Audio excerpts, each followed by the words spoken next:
What up? I need that sports encyclopedia. Where you at, Steve Kim? Got Trent in the cut. Yeah. Where you at, man? In the gym shooting, I'm Durant. You ain't shooting John Moran. Darnell is the Ball State legend. I'm the Warren Central High School legend. I'm proving with a reliable source straight from the mouth of the horse. Smitty and JB and Smitty from West Coast to Yost. I love talking ball. It's nice to connect with guys that are like-minded and just are real and genuine.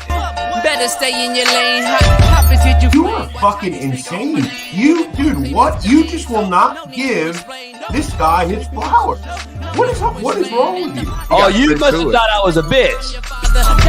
I am him. Use not it. What's the topic? With your logic when I flow. Big Komodo, how it's talking. Got to get back to letting the baby cry a little bit to see if they can soothe themselves. That's a bar. Issues get pressed so past it don't get sacked like bags and baggage. Smitty and Jason Brown killed it, yeah, it's a rap. We what the game's been missing, we switched it and filled the gap. I identified him after his third fight and I said that guy can be a star. I'm so proud of the show, bro. With the gap, Smitty and Jason Brown. To the Coach JB show.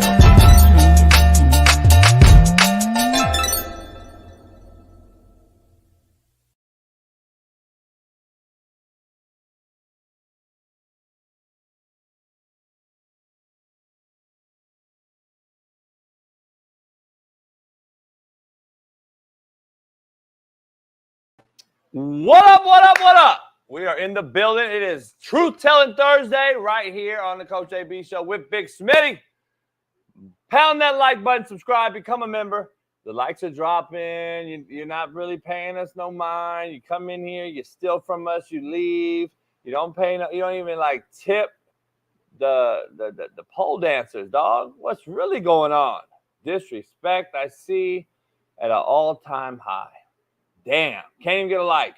This is the real Coach JB, the realest show on Planet ERF, and it is Thursday, Truth Telling Thursday, and we got a loaded one today, and we're going to start right out the gate with Caleb Williams. So make sure you pound that like, subscribe, become a member of our Discord, Slap Nation, and winnable.com/slap-picks, along with Bet Online, Prize Picks, and head on over to Bettor, and you can find us on all these things every single day. Short, fat, skinny, and tall, we do it all. Let's dive right into it. Caleb Williams may already be on the hot seat. I don't believe Caleb Williams can quiet the naysayers in his first season.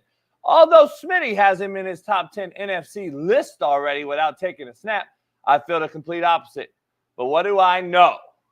He has shown his baby attitude, entitled, and able behavior for some years now. It's not brand new. And you all think he's just supposed to snap his fingers and change his entire persona. No, it don't work that way. He is who he is, not who he says he is. Remember that. Caleb will be a regret when it's all said and done. Bailey, drop the video for the fine folks in here. Take a listen to this Caleb Williams incident that apparently happened at practice.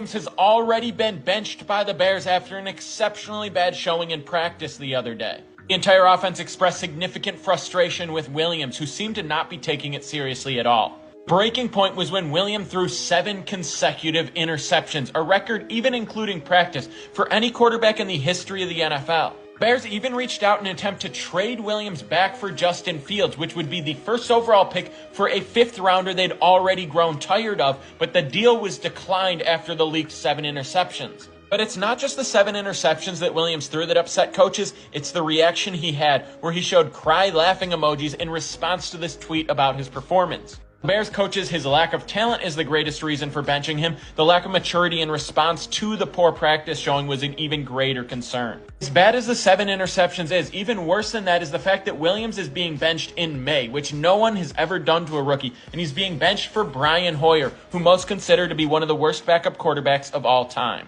Has Caleb Williams' career ended before it even began? Let me bring in my... We got a load of show. Caleb Williams benched already. Tyronn Lue re-signs with the Clippers as head coach. So obviously he used that Laker leverage. So the Lakers are out. Bronny James stays in the NBA draft and will not sign a two-way contract or go back to college. Justin Fields says returning kicks is funny to him, so he must not be entertaining it as I thought he would on this show. Sean Strickland calls out Tom Brady, similar to how I did after the Netflix roast. And Colorado back in the news. No, this time it's possibly tampering with another player on another team at a different level. Can't wait to dive into that one. The Chiefs back in the news as well. Isaiah Buggs has warrants issued for mistreating some dogs. Chiefs have had a very interesting offseason, to say the least. But just win, baby. So let's get into this. Before we begin, my wonderful co-host, Ball State legend, Naptown's finest, 317 Far East Side great, and AR5 defending, Lamar Jackson loving, LeBron hairline having, Fox Sports very own, Big Smitty. Welcome him in. Yeah. We here. We back, man. What's going on? JB, you got me in the background laughing, man. I ain't gonna lie to you. We ain't got the music today. I ain't want the music. We getting straight to it, JB. Listen. Where the music?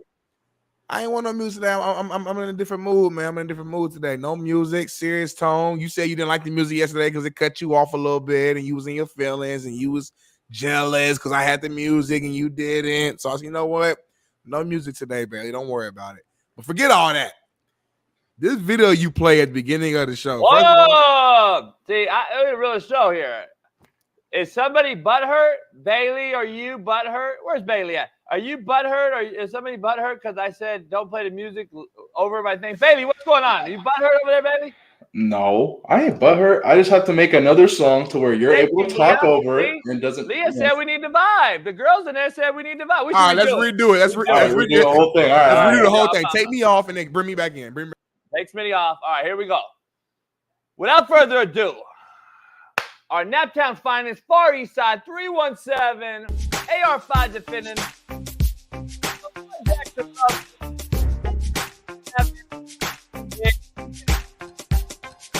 Hey, we got to work on the music thing. We got to work on when the music comes in. We here. Yeah.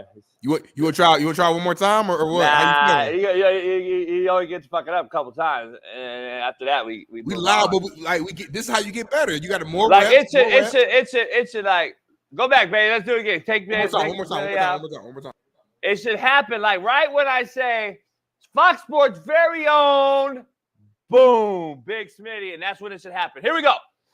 But before we begin, our wonderful co-host, Ball State legend, Naptown's finest, 317 Far East Side great, and AR5 defending, Lamar Jackson loving, LeBron hairline having, Fox Sports very own, Big Smitty. Yeah.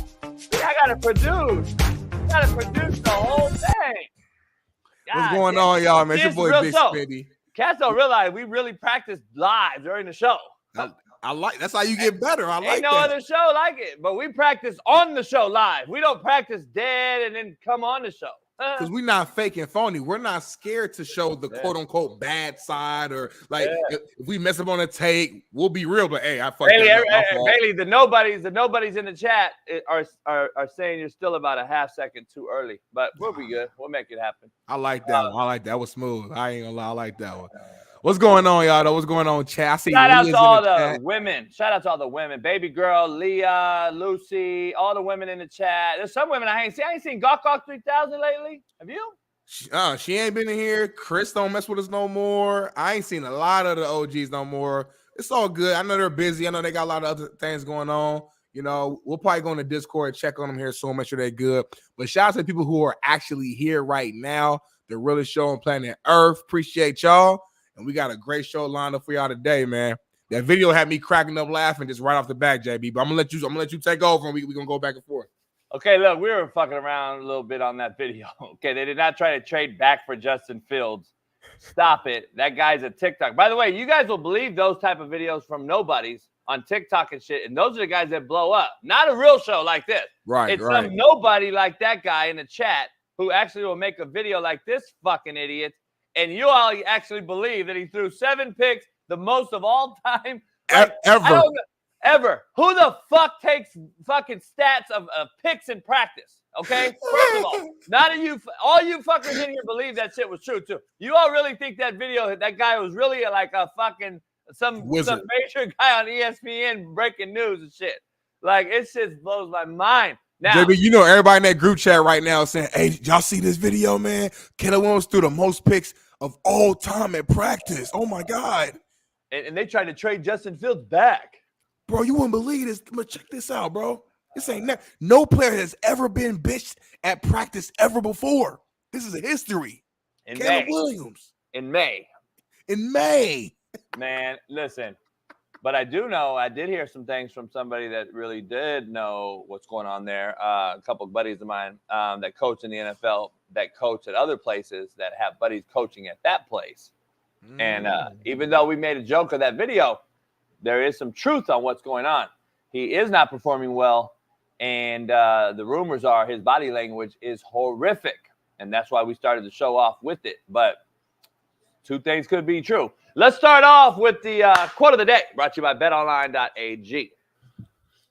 What up, man? The real Coach JB here for the Coach JB Show with Big Smitty. We got a proud new sponsor, of course, for the second part of the year, and that's BetOnline. Continue to be your number one source for all basketball wagering needs, including pro and college hoops throughout the year. March Madness is here.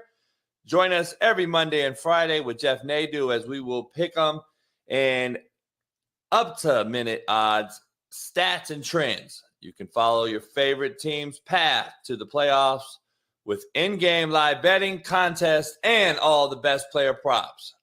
Experience the world's best wagering platform anytime from your desktop to your mobile device. Head on over to BetOnline today. Become part of the team, and remember to use promo code BELIEVE, BLEAV, for 50% off plus welcome bonus on your first deposit. Bet online where the game starts. Peace. All right, quote of the day, Smitty. I got a banger for you. Okay.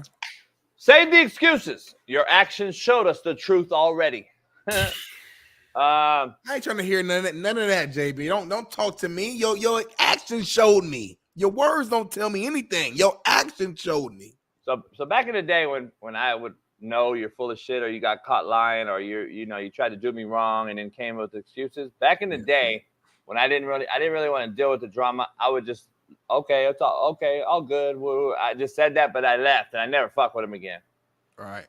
Nowadays I just say, shut up, you're a liar. Like you call it out now. Yeah, my age has gotten, well, I've been calling it out for a lot of years, but like, I'm just saying when I was like 15, a homie did that and lied, I'd be like, whatever, yeah. Just to end the whole thing. Yeah. Nowadays, I'm just like, you're a fucking liar. Shut up. One thing about getting older that I've learned just from talking to like OGs and stuff like that, the older you get, the more like I don't give a fuck happens. If that makes sense. Like the less you care about anybody's opinion, what anybody thinks, what could happen, you don't care no more. It's like you done been through so much. It's like I don't care. Now I'm trying to get to that space. The shit I did when I was young, I would never do now. Right. The shit I say now, I wouldn't have said when I was young. That's a bar. That's the bar. No, that just is what it is. I was a knucklehead when I was young. I was dumb, full of cum. Like, let me tell you, I'm dumb. Like, I do a lot of shit. You could ask some bitty friends of mine. I would do crazy shit. I won't do that now. But then I wouldn't say the shit I would say now then either. So it's like, give or take. Gotcha. Contrary to belief, brought to you by Prize Picks. When you become a diamond, you will understand why life pressured you. Ooh. Contrary to belief. I can't wait to become a diamond. That's what I'm saying. Right now, you like a little, like a pearl. Yeah, like I'm in the process, but the process sometimes, the journey at times can get long, and you and I do share one thing that's similar. Neither one of us are patient. We be wanting to share right now. We be wanting to like get the, you know what I mean? So sometimes it can get tough. So I'm looking forward to the diamond. They always say more money, more problems, more with success, more problems. That's cool. I want them problems. I want to know what them problems are about. Because I know what the other problems are. What are you, a pearl? Nah, pearl kind of gay. It seems a little feminine. Yeah. What are the stages of a diamond? Like gems, adolescent. What the fuck? Topaz. I don't know. I don't know anything about A diamonds. diamond is like a rock at first stage. I don't like diamonds. I never floss. I don't wear jewelry and all that shit. You guys say jewelry. I say I don't jewelry. wear that stuff either. That stuff's just stupid to me. Say jewelry. I don't wear jewelry. Like, it's a waste of money to just wear jewelry and put money on stuff like that. It's stupid. Like, who you trying to impress? Say it the black way. Say it the black way. Jewelry. Called jewelry. It's an extremely hard word to pronunciate if you really think about it. No, it's not really. Not really. Jewelry. You got to think really about what you're saying. Jewelry. It's real easy. Say it again. Jewelry. It's real easy. You keep saying it, you kind of mess up a little bit though.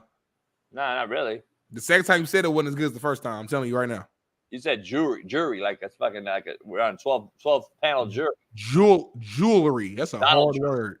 Donald Trump jury. Man. Poll question, Smitty. Let's start right out with a banger. Let's do it. Listen to the question, because you be fucking up all the questions. You just be all over the place. Listen to the whole question. Okay. Would you start a franchise today with CJ Stroud or Lamar Jackson? Today is a key word in this thing because Lamar's got a certain age, Smitty. So today, you start a franchise with CJ or Lamar? Everybody in the chat, drop it in the chat in the comments. I'm taking CJ all day. I'm gonna just go ahead of your question answer. I'm taking CJ to start with right now. Younger, longer, taller, more sustainable in the pocket, better thrower of the football, better ball spinner, more accurate. I think he has the it factor, the poise, and I believe that I take CJ right now. Now, does that mean CJ doesn't have a hiccup in the road this year? No, he can still struggle this year. I'm still taking CJ in the long run. He's younger. He's more for JB. Now, that's my opinion for JB. So that's a hell of a question. I mean, I feel like you're in a win-win situation, but I'm gonna go with Lamar because although Lamar is older, I mean, he's still young. Like, he ain't old though. You know what I mean? He still has a lot of good years left, and I know more about Lamar. I kind of know more. I know, like, CJ, like, you don't know what you don't know. Like, he might end up winning 3 Super Bowls, which is like, okay, Darnell, you look like an idiot for not picking him. But at the same time, he could have a down year, which I don't expect. But we've seen that time and time again. So it's just kind of hard to really, pick CJ when I don't have enough information. So I'm gonna go with Lamar Jackson based upon the information that I do have. And at the end of the day, I know Lamar is going to win a ton of games. Now, I don't know if he can win a Super Bowl yet because he ain't done it, but he can win a ton of games. He can get you to the AFC Championship. I know that's stamped. So that's why I'm going to go with the more known commodity. The difference between a guy that, like, knows quarterbacks and then a guy that knows football. There's a difference. Yep. We already saw. See, as a quarterback guy, Sean Salisbury, Shaun King, myself, we already saw. We already know what CJ Stroud is. Even though he played 1 year, contrary to your belief, what you just said as a football guy, quarterback guy is a different guy. We already saw what we saw. We already know what he can do. Does he struggle this year? Maybe. That doesn't mean we don't know what he can do. We know what CJ Stroud possesses after 1 year. You're a guy who put Caleb Williams on his top 10 list and he hasn't taken a snap, but yet you don't know about CJ? Make it make sense. Well, when you're asking me, but when you're comparing CJ and a 2-time MVP and a future Hall of Famer, I mean, I'm just saying, like, to that level, I don't know is what I'm saying. I'm not saying, like, I'm pretty confident CJ is going to be a really good quarterback, and we'll get to our top 10 AFC quarterbacks later on today. CJ may or may not be on my list. We'll see. But, like, I feel really good about him overall. I'm just saying that you're comparing to a 2-time MVP and a future Hall of Famer, a guy who's in the AFC Championship game last year, a guy who blew out CJ Stroud in the Texans respectfully last season. So that's all I'm saying. It's the comparison that you're making. So we'll see. I have an idea. Look at the chat. I have an idea. Since we're starting off already on a heater, do it. I feel good. Yeah, I feel good. I feel good about everything. Okay, let me make sure we got everything else. I want to go through the rundown real quick before we get. We're gonna go right into our list for AFC QBs here in a second. But before that, Caleb Williams being benched. We already talked about. T. Lue re-signs with the Clippers as head coach. I just want to go through this real quick with Smitty. T. Lue signs a lucrative $70 million deal with the Clippers, meaning the Lakers are out. And that's probably the clear leverage that he used to gain that money over across the way for the other team in LA. We like to call the JV. So the Lakers are out. Bronny James stays in the NBA draft and will not sign a two-way contract or go back to college, while the UConn's best player is going back to UConn, and I believe Arizona's best player is going back to Arizona, and I believe another kid from somewhere else is going back. One of the best shooters in America at UConn's going back. There's a few other guys going back. So that means and tells me one thing, that Bronny either has been told, Rich Paul has been told, LeBron James has been told that he's getting drafted by somebody. And like I said last week, but I'm going to do a make it make sense about that later on. Justin Fields says returning kicks is funny to him. So he must be not entertaining it as I thought he would, as I said on this show. Funny as hell. I don't believe. Funny as hell. We'll wait till the season. Sean Strickland calls out Tom Brady, similar to how we did after the roast on this show, after he was on Netflix, or how I did. I think Sean and I have the similar ideologies, but he called him out. He called him everything from weirdo, kissing his kids, gay, you took this, but now you want to come out and be mad after the fact. Similar to what I said. You did the show, homie. You took the money. I can't similar. And Smitty, Colorado's back in the news, this time for possibly tampering with another player on another team at a different level. We're going to dive into that later on, too. Also, the Chiefs are back in the news again, Smitty. Isaiah Buggs has warrants issued for mistreating dogs. I guess he mistreated some dogs. Very interesting offseason there in KC with the Queendoms. And just win, baby. We're going to dive into that. But before we start, we're going to dive right into this AFC QBs. And Smitty, let's dive right into yours. Am I going first? Say right now, it better be one-sided. You better have some, some. Man, fucking, I got the correct list. Better have some fucking adversity. I got the correct list, man. Big Smitty's top 10 AFC QBs right here, man. I'm gonna start from the top, man. This is easy. We all know this. Patrick Mahomes, number one quarterback, best quarterback in the NFL. What, 3-time Super Bowl winner? Been there 4 or 5 times. He wins every single year. Number 2, I got the 2-time MVP, future Hall of Famer Lamar Jackson, just in the AFC Championship game, lost against the guy who I just said, who's the number 1 quarterback in the league. I think Lamar Jackson can get you to the big game, and I think he will. CJ Stroud, contrary to your belief, I'm a huge fan. Shout out to CJ Stroud. Saw him at NBA All-Star Weekend. We FaceTime JB together. He's a fan of our show. Hopefully, I can get him on here. I think CJ Stroud is going to do big things, and he's going to be a tough out for my Colts in the AFC South for a long time. Number 4, it might be a shocker to some, Russell Wilson. Listen, we put a lot of disrespect on Russell Wilson's name, but last season he did not play that bad with the Broncos. He pretty comparable with the rest of the NFL, and they were in the playoff hunt before they benched him the last few games because of a business decision. This guy is a 2-time Super Bowl goer, 1-time winner, would have won another one. They would have handed the ball to Marshawn Lynch. Don't do this to Russell Wilson, a future Hall of Famer. That guy's going to have a bounce back year in Pittsburgh. Number 5, Tua Tagovailoa, man. Listen, we can say we want about the Miami Dolphins, call them soft, call them this, call them that. At the end of the day, man, the Miami Dolphins will be one of the best teams in the AFC, and don't be surprised if they finally win the AFC East with the Bills potentially having like a little bit of a down, more of a down year for their standards. Number 6, AR5. I'm expecting big things from Anthony Richardson this year and my Colts. You can call it the Smitty goggles if you want to, the Colts goggles. I don't care. The guy is a physical freak. He's a phenom. The plays and moments that he did show on that field when he was healthy was phenomenal. We were in those games and prepared to win. He will learn from those injuries. He will learn how to slide, and he will get better.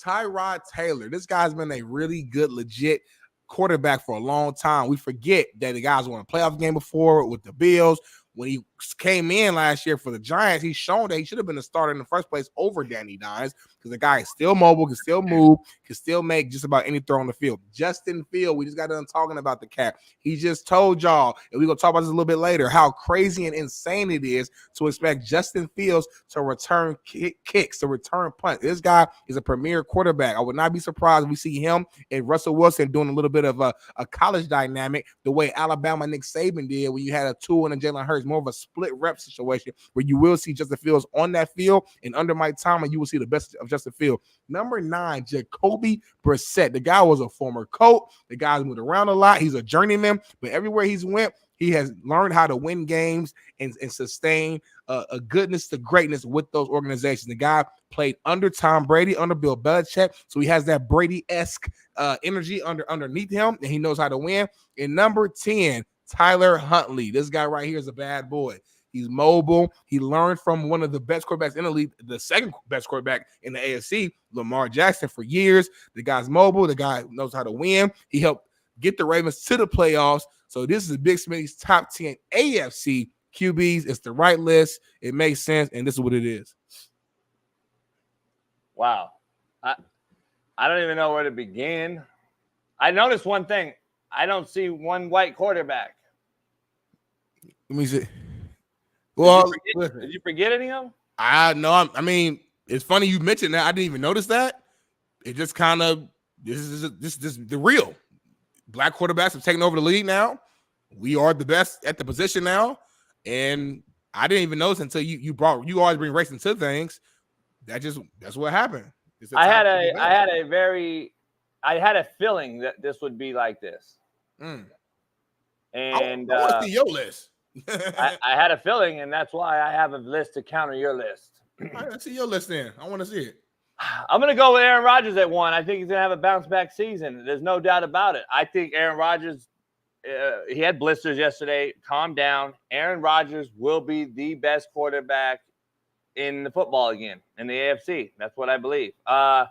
Josh Allen will be 2. Of course, without Diggs, I think he's going to show that he's the Patrick Mahomes of the AFC this year. He's going to lead an average mid roster to the promised land. That's where it is. That's what I believe. Joe Burrow, I think he bounces back. He's going to be right in the mix. He's going to have a couple less weapons, but he's still going to come back healthy, and he's going to show everybody that he's the best quarterback in the league. Justin Herbert, 4th.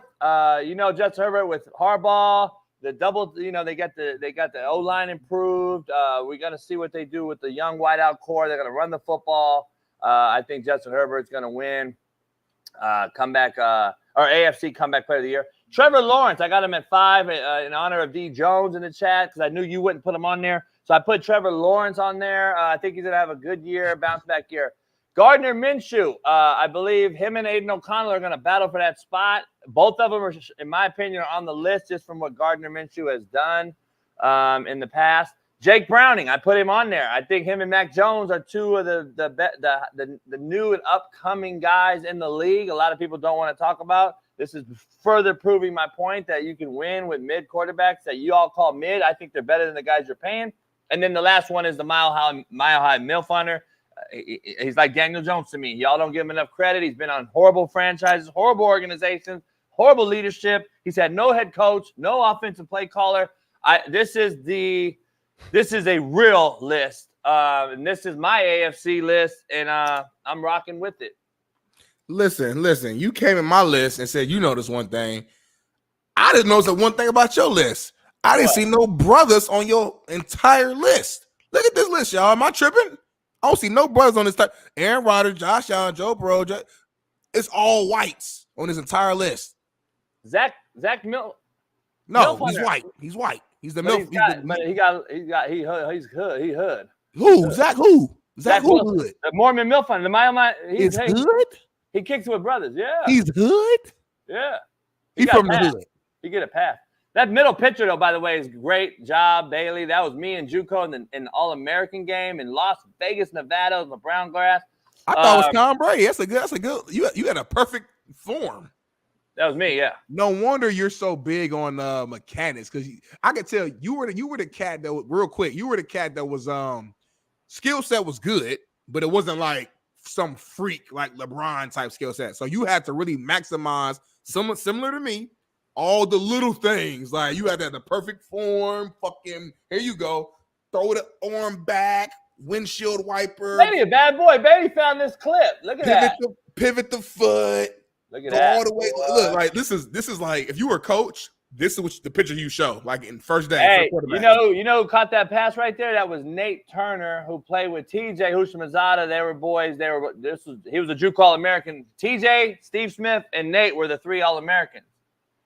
That was a hell of a throw, man. 3-step drop back. You had a little Phillip Rivers in your hitch though, in your release a little bit. I'm a three-quarter release guy. Quick, got it out. I saw that. I would have sacked your ass. But anyway, back to your list. Shitty list. I don't know how you got Zach Wilson on there. That makes and Jake Browning. You got some cats on there that makes no sense. Zero, like very little experience, or if they do have experience, we saw what they did and it was shitty. I don't see how you have no brothers on here at all. Let's on the chat right now before we move on. Whose list is better? Coach JB's top 10 AFC QBs or Big Smitty's? Whose list is better? I want to know something. This is the right list. Like come on. Look at my top. Look at my list. Okay, Mahomes, Lamar, TJ. Come on, man. Tyler Huntley. Smitty's list is better than my list. I don't know. Anyway, let's. What's wrong, JB? You good? What's wrong with you? Are you okay? Fuck you laugh. You smoked the blunt before you show? What you? Oh man, we did a good job with those lists. Why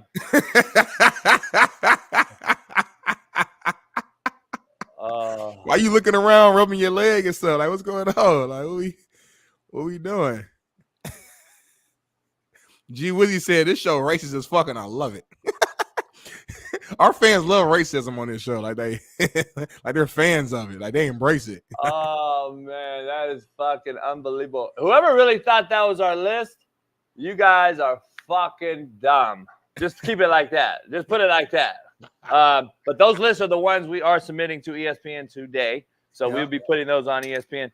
Bailey, shout out to Bailey for doing those lists for everybody out there to troll the chat. Shout out. Now you don't get to see our real list. Yep. Wait till later to find out. We are doing a real list. We just had to fuck with you. We just had to see how many. A lot of you didn't buy it, so I appreciate it. A lot of you real ones knew. A lot of you real ones knew it was a troll list. Look at D. Jones. Look at D. Jones. He said Smitty had me hot for a second. Only thing you care about is Trevor Lawrence. If I had my same list, but just add the Trevor Lawrence, he'd be fine. He wouldn't even care. He would. Hey, Katz was like, you got to get rid of this guy. When your list was on there, they was hot. Oh, hey, you got to get rid of this guy. Quanzito dropped. That my boy Spree's homie. Long Beach in the house. He dropped $20. Like, we should have just kept going and got a fucking super chat on this thing. JB, I saw you in my peripheral. Max Hess became a member again. Damn. Motherfuckers was mad, homie. God damn. A lot of shit was getting better because of my list. See, I was trying not to look at the chat or look at you while I was talking because I was like, you as soon as I see JB laughing, I'm gonna start laughing. I covered my face. I was like, I was covering my face, and I went through mine quicker because it was already going out of control in the chat. Yeah, so I had to hurry up. All right, let's dive into the show real quick. I gotta dive into this. You get your Caleb Williams take. That guy made that video. Of course, he don't know what he's talking about. But what do you think? What's going on? And where you at with that whole thing? We know that the real guy texted me and told me some real shit that's going on there. And this is kind of what I thought it would happen. But where you at with this guy's fake troll account that he makes money off of on TikTok? I don't get it. I mean, let me say this. It's extremely early for us to be, I guess, using this information to say either Caleb's going to be a baller or Caleb's going to be shitty. Like, it's extremely early. It's practice. He just got with the team. It's OTAs. Everybody's not even there yet. I doubt it. And there's no pads on. I think they're in shells or whatever. Just 7-on-7 type, cleats and helmet. He's figuring things out.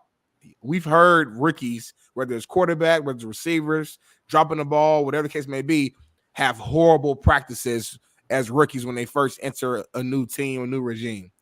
They're probably, I wouldn't be surprised if the coach was purposely trying to make it hard on him to just see how he reacts and just to kind of test him a little bit. So at the end of the day, I'm not going to put too much weight into it right now because it's May, about to be June, but it's May. Now, if you told me this in like, late July, early August, like preseason's right around the corner, I might feel a little different. But right now, I'm not in panic mode. The video was funny just because, like you said, this guy, I don't know what he's talking about in terms of we've never seen 7 picks at practice. There's no data to back that up at all. He's literally just saying that. We've never seen a player get cut in May, or not cut or benched in May at practice. There's literally no data for you to say that. I've seen so many players at practice, they're having a bad practice or the energy's low, and coach, hey, get out, go. Hey, so-and-so, you're in. Like, we see that happen, for multiple purposes. To give the second guy a chance. Sometimes it's my motivational tactic to kind of get that first guy going. There's so many things that goes into it to where you got to play the game or coach the game to understand the nuance behind a football locker room. So to answer your question, I don't think it's a huge deal, but it's something to keep our eyes on because it's kind of married to the pre-draft concerns that a lot of people had. Like, could he really lead a locker room? Would the locker room truly fall in love with him as their guy? And could he handle adversity? So this is a negative sign to those who, including myself, who had questions about those things. This is not the right direction that you would want him to start off with. But at the same time, I'm not going to use this and say, oh, there it is. He's going to have a horrible rookie season. It's not going to be good. No, I'm not ready to go there yet. Yeah, remember though, he's supposed to be great at everything. Remember, he's the guy. He's the number 1 pick. You hold him high at a high regard. You had Baker Mayfield, Kyler Murray. You got all these number 1 picks. It's the same guy, another Lincoln Riley guy, and there's no backstepping now. We can't backpedal now and turn and run. Like, this is supposed to be the guy, dog. You got him in your top 10. This guy has no mistake, no room for error. That's not me talking, by the way. That is what y'all do to these young cats. Y'all out there in the media, all you people out there are supposed to be great right out the jump. And when they fail year 1, y'all ready to shit on them. Look what y'all did to Justin Fields after 3 years. After 3 years with the worst offensive line and wideouts next to the Giants in football, you guys shitted on that guy. You gave him away for a Chico stick and string cheese. Now you redo it 3 years later. You redo it, and you bring in another guy, the same guy, similar accolades. And if you were really comparing the two in college, I'm taking Justin Fields in the same draft all day. So if you want to compare the two when they came out of college, if Justin Fields came out this year with Caleb Williams, I'm taking Justin Fields all day. Bigger, faster, stronger, bigger arm. And then you add the 3 years of NFL experience to it, taking them all day. Now you want to get rid of that guy, bring in another guy just to try it again. And now you're seeing actual guys come forward that coach there that I've talked to that say, man, this guy's a horrible body language, horrible locker room guy. We're not feeling him. He thinks he's already won Super Bowls like Tom Brady. That is what was told to me directly. But that's what I thought he was, dog. This is who I thought he was when I've been saying it. You don't do all the things he did and then act like he's supposed to just snap the finger and change who he is. Persona is supposed to just change. Nah, that's who he is, not who he says he is. This guy is trouble. I think it's a regret waiting to happen. And let me ask you this, JB. Is there ever a quarterback, once they get drafted, or once they've gotten drafted, where off the bat, before they had a game, where you were extremely confident based upon what you saw in college, that this was going to be a guy and that it made sense for this team to go all in on that guy? Like, has it like Andrew Luck, for example, when the coach decided to move on from Peyton Manning, which at the time sounded a little crazy. We know he had the neck issue, but it was kind of deemed that Peyton would be able to heal, which he did, obviously, and became a Super Bowl champion again and the MVP and all that. But at the time, it was like, damn, we're about to move on from one of the greatest quarterbacks of all time for Andrew Luck, who we think is going to be a top guy, but we did it and it made sense to me. But like going back to like using that as an example, like you probably, based upon what you're telling me, that you probably thought that was crazy. You probably, why would you go to Andrew Luck when you had a proven commodity? Because I guess the reason why I'm asking you this is because I like Justin Fields a lot. We agreed that we thought the team should continue to move forward with Justin Fields. But at the same time, if your organization and you truly believe that Caleb Williams is a generational talent, if there's any chance that that's true, and he's a generational talent, don't you as a team, as a franchise, have to go with that? And I mean, you're always rolling the dice. Of course, it's a draft. But don't you have to do that? Like, as an organization, like, imagine if you don't draft this kid and he ends up going elsewhere, Washington or what have you, it actually becomes what a lot of the media members believe he can be. It's a wrap in Chicago, especially for an organization, a franchise who's never really had a legit quarterback. And again, as much as we like Justin Fields here, he's had 3 years of experience, and we've kind of had very similar results where it's like horrible the first half of the season, and then the end the season off, on the high. It happened like at least the last 2 years. So it's like we've given Justin years of chances and haven't really seen too much, growth overall for multiple reasons, but we didn't see it. So it's like we got this generational cat talent-wise. We got it. Like, you got to go with that, right? Like, from an organizational standpoint, JB. Man, listen. Here's the thing that I see. First of all, this isn't Andrew Luck. Got you.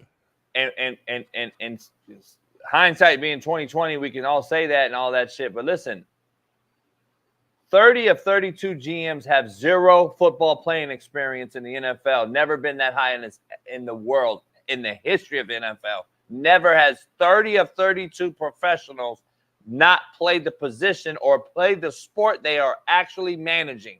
30 of them in the NFL. That's insane. Now tell me how they're getting better. When Andrew Luck was signed in with the Colts, let's go back and rewind a little bit. First of all, there was a salary cap issue and concern with Peyton Manning. If I recall, they couldn't keep the both.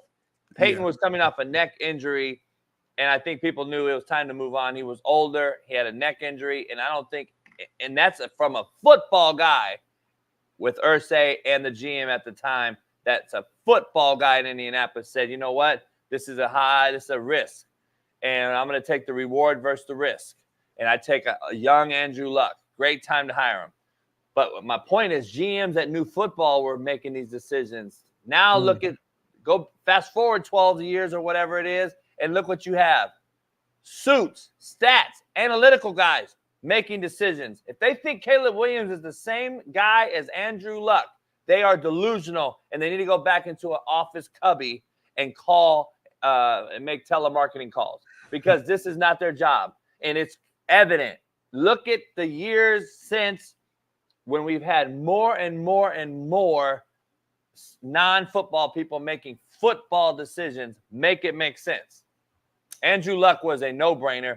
Merrill Hodge called it out and said this will be a guy over all these guys that we all said were going to be garbage. From Johnny Manziel on, we were like, man, these guys are bust. You're talking about taking Johnny Manziel number 1 in that draft, and everyone's like, oh, yeah, he's going to be the guy. No, I said, hell no, I don't see it. This is football guys making football decisions versus non-football guys making football decisions. Caleb Williams has made football decisions made by a non-football guy. It's real. So I'm just throwing it out there. Versus Andrew Luck knowing that he was a generational talent and understood that this is the risk we're going to take over a legendary Peyton Manning. Plus, we have salary cap issues. Plus, injury. Plus, there's all these things that just weren't, probably in the. I get it. I mean, you make a hell of a point. That's an interesting stat, though. You said 30 out of 32 with no football or NFL experience or whatever. That's telling. You know what I'm saying? It's like that's almost a bigger issue than anything. You got the wrong people who are the decision makers and the eyeballs of what these organizations should and shouldn't do. So I don't know, man. Listen, I guess it's like, damned if you do, damned if you don't. In terms of like, if you draft him and he ends up being shitty, then it's like, damn, you look stupid. Like, who made the decision? Should have kept Justin. Then if you don't draft him, he balls out somewhere else. You keep Justin, and Justin doesn't really improve. Everybody's fired. So it's like, it's kind of a tough position to be in, unless again you're a guy like JB who just truly knows the quarterback position and feels pretty damn confident and knows for the most part when a guy's going to be good or a guy's not going to be that good. You know what I'm saying? But listen, remember, women can coach in the NFL. Now, let's dive into where the fuck did that come from? Make it make sense. Like, I'm looking at the chat, and it's like, it's crazy never having played and you're a GM. But y'all defended women coaching in the NFL. Make it make sense. Just remember. That funny can't, how you say that. That came from around the corner. That came from. I know. It's crazy because it's all the same shit. So a guy that's horrible at his job that never played is insane, but a female that's never played is okay to coach. But the way I read what you said, and shame on me for not understanding you properly, is I thought you meant 30 of the 32 guys like don't have like football experience, like they didn't coach, they didn't do anything. They didn't. Like, that's different than because some of these women have been like assistants and they've done like different things to like learn, like to work their way up. It's not like it ain't like there's a woman right now working at Chipotle today, and then like tomorrow she's now the assistant running back coach. Like there's a little bit of a chain or like a ladder, so to speak, for them to get to that point. So that's the difference there. That's all I'm saying. A lot of these higher ups of these organizations, let's be real, is fucking they're getting handout because they daddy owns the team or situations like nepotism, that where they're just like you say nepotism, like you say is okay. Yeah, and that's life. That's life. I'm gonna put my people on. I'm gonna put you on, JB. Once I make it big, I'm putting you on. I'm saying that right now. So get ready to get put on. Pause. Read that. Jax, these dudes talk about everything but sports. That's why they'll never be Pat McAfee and reach that success. Well, Jax, come be our assistant producer underneath Bailey, and you can try to pitch your amazing ideas, Jax. I wasn't aware that you were the lead producer at ESPN or Fox. If you're at Fox, I'd love to meet you today once I go there. And because I've been there for almost 7 years working on high-end, big-time network shows with a ton of views. I actually been on the show as talent and behind the scenes. So if you work there, Jax, I'm very humble. I'm not too cocky at all to learn from the greats. And you must be one of them, Jax. And you must watch our show every single day, Jax, because you say we never talk about sports. But if you use words like never, that means you are a repeated fan who comes and watches the show all the time. So based upon what you said, that means you either A, you like to watch shows that upset you, or B, you actually like to watch shows that don't talk about sports a lot because you know so much about our show. So make it make sense, homie. JB, take it over. Make it make sense. What? Homie. Hey, y'all, JB, like every time I say homie, he like something just happens to him. Like he just look at him, he just grin every single time. We were literally just talking about sports. Literally, hold on. That's the biggest thing. Like literally talking about sports. These cats just talk. By the way, I was watching McAfee yesterday. And real quick before you go, shout out to Pat. I don't have no beef with Pat. I ain't even met the man yet. He's a coach, so I'm a fan of the coach. Anyway, like you used to be on the show. Like I don't need to diss another show for us to be fucking like we can both live in here and be good and be great. I talk to Pat all the time. Yeah. Listen, here's the thing. Pat was literally talking about, according to Bailey, streamer speed yesterday on his show. Streamer speed. Yeah, nothing to do with sports. Really? Yeah. I wonder. Just throwing that out there. Had nothing to do with sports. He was talking about streamer speed, but that's why I guess we don't talk sports. I don't know. Anyway. I don't get it, homie. It's all right.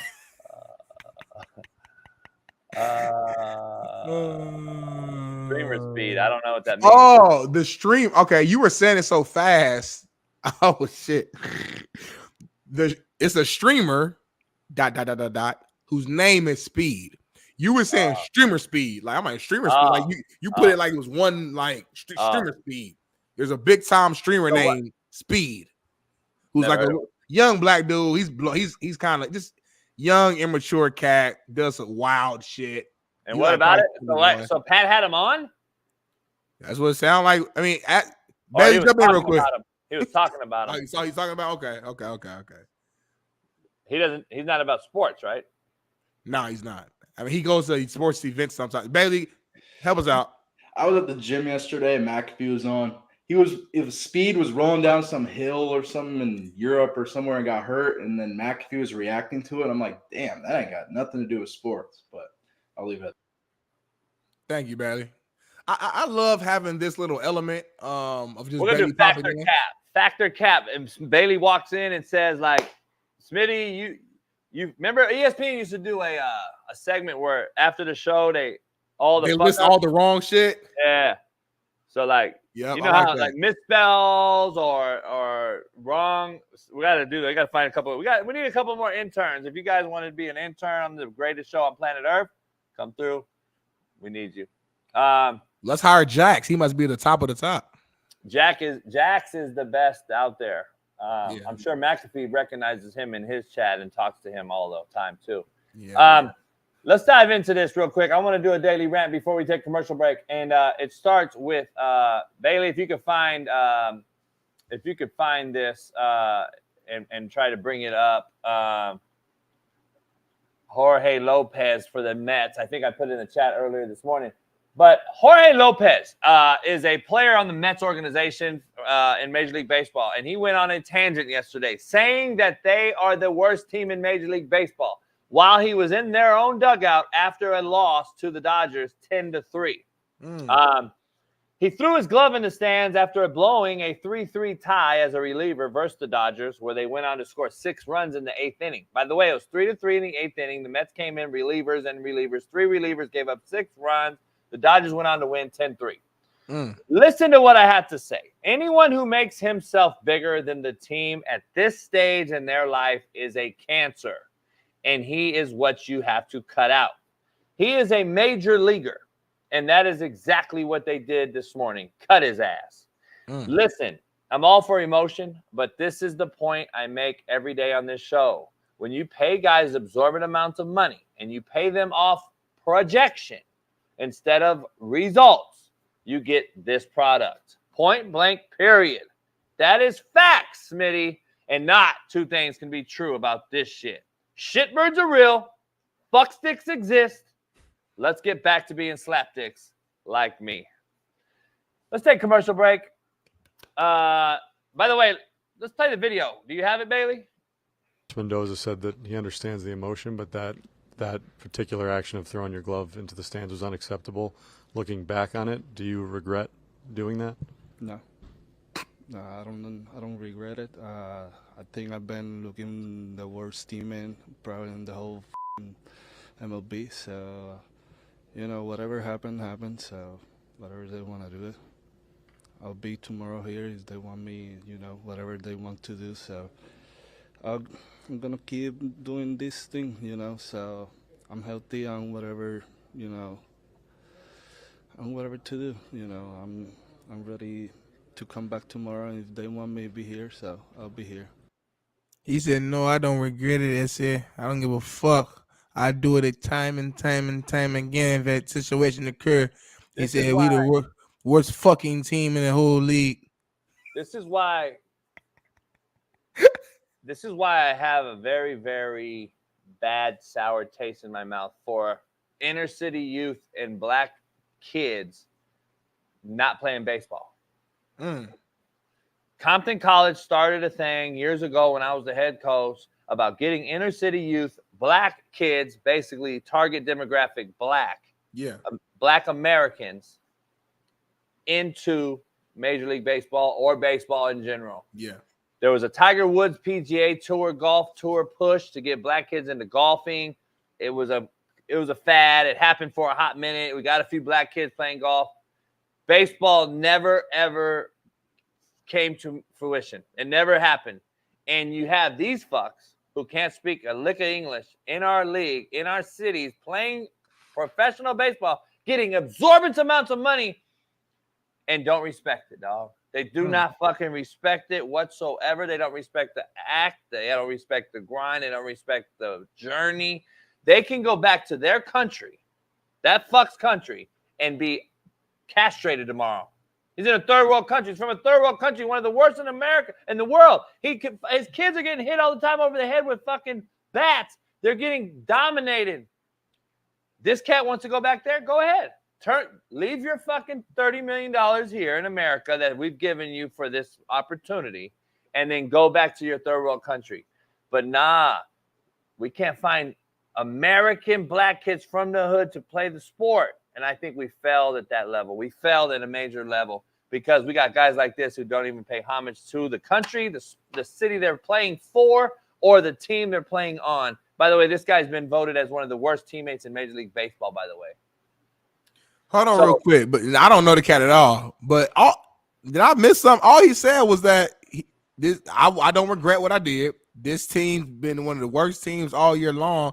He didn't throw no shots at the USA, did he? He didn't say nothing bad about America. Why you going? Why you on some? He don't respect his country. He don't respect the country. He don't like. Damn, why you going to that level? Yeah, because my point went over your head. It did. We could have Americans. We could have black kids in this role instead of this cat who's not even from here, who's talking shit about his city's team and the team in the city that he's getting paid from. He's getting paid from them, right? So you're saying he should just be fucking thankful, don't complain ever, no matter what. I'm just saying, dog. I'm just saying. We got a lot of black kids. We got a lot of real Puerto Ricans from this country that's here grinding that could be playing. You know how many Puerto Rican kids I know in the hood that don't even go out and play? I'm just saying. Yeah, this cat, but by the way, they actually are here. They're from here. They actually grew up here, and they actually are wanting to do it. They want to do it. This cat is like, fuck it. Here, get the fuck out of the way. I'm in New York, blah, blah, blah. Go back then, homie. We failed our youth. That's all I'm saying. Period. I just think he is. I just think we failed. I'm just telling you. Well, let's find a solution, JB. You and I. That's gonna be our mission. The rest of this year, we're gonna figure out how to get more black people in baseball. Look. I know a lot of Dominican Republicans, a lot of Puerto Ricans that play baseball. I grew up with a lot of them, and a lot of them say the same shit I do. We should have been pushing this thing in the inner city that are Dominicans and Puerto Ricans that were born here, like the LA one, the New York ones, the ones that were, or not even born here, raised here for the most part. They're not being pushed in Major League Baseball. They're great baseball players too. They aren't being pushed. We go outside to Dominican and Republic and Puerto Rican when they're older and grab them out of the AAA, all that type of shit and bring them over. We have them here already. They're already. I think we should do both though. Like I agree with you. Like we should push it here. But I'm saying we have a shitload here that we're not fucking helping. We're going over there when they're 18 and getting them. Why don't we help the ones here? That's all I'm saying. We need to have people who invest in these low poverty areas, hoods, to where they can actually have baseball diamonds and more leagues and fields that's around the hood. So at the end of the day, black people, we play. I must speak for the black folks, the people I grew around that didn't have a lot. We gonna play the sport that's accessible, that's the cheapest, even me. I'm gonna speak on my own life. I was a late bloomer with football, not because I didn't want to play. My ass couldn't even afford like the pads and shit. Like when the little league, you gotta put the belt on with the butt pad, the hip pad.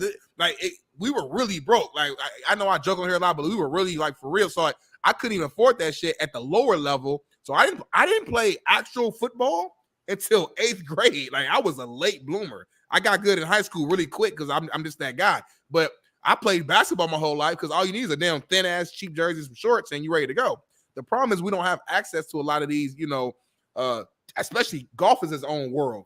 Golf is a whole nother thing, but baseball, some of these high-end sports, tennis clubs, like you need money to even play these sports for the most part. Now I have some friends who play baseball for sure. So baseball's a little different, but we gotta push it more. A lot. You don't need gear like football. Baseball, we gotta push it more.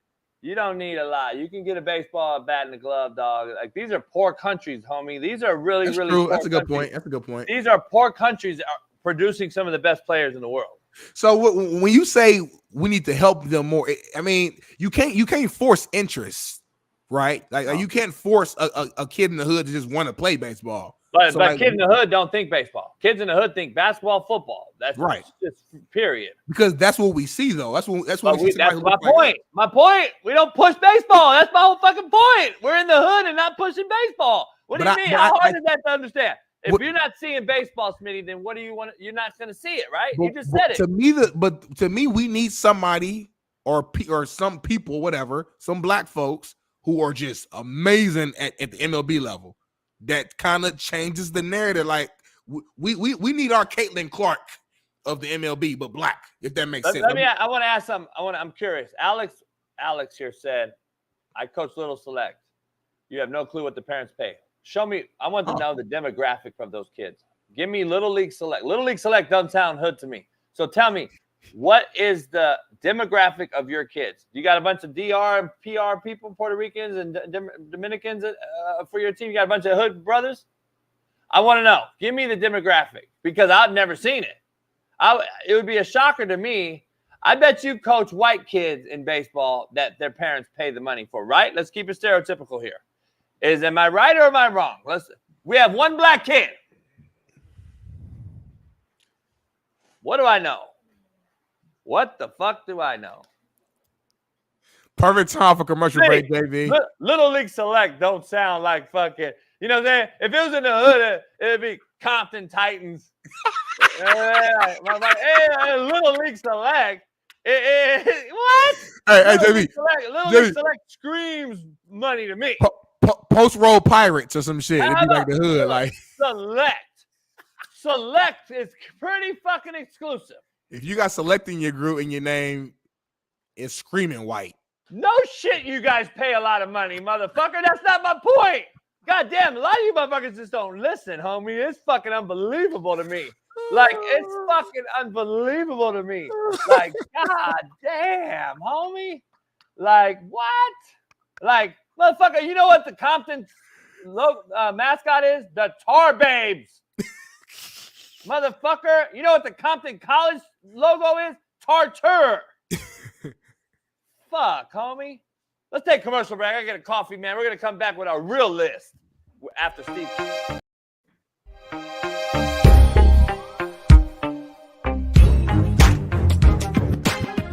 Yeah, we can see it. You being scary. What I gotta do? What do I gotta do? I don't know. We didn't go over there. You gotta do a cannonball. So we gotta do a countdown, and then you're gonna run in and do a cannonball into the water. Do you know what a cannonball is? Or are you too old for that? I got to just run in and do a cannonball? That's all you gotta do. You gotta do a countdown. 5. We're gonna be like 5, 4, 3, and you're gonna run in and do a cannonball. Knees up, wrap your hands around your knees, pause, and jump in. Yeah, that's easy. I thought you wanted me to dive in. It ain't deep enough for you to dive in, I don't think. Oh yeah, it's deep. I don't want you to kill yourself, JB. It ain't worth it. They ain't send that much money. Chat, are y'all ready for this? Are y'all ready to see? The shirt's coming off, y'all. The shirt's coming off. Are y'all ready to see Coach JB dive into the water? Everybody that sit their money in, I want to tell y'all right now, shout out to you. Because without y'all doing that, this would not be possible. We appreciate y'all for putting your money where your mouth is. And it's about to be go time. Coach JB, how you feeling right now, JB? Talk to us. Come on, man. Pressure burst pipe. This ain't shit, dog. I'm from the mean street, homie. JB!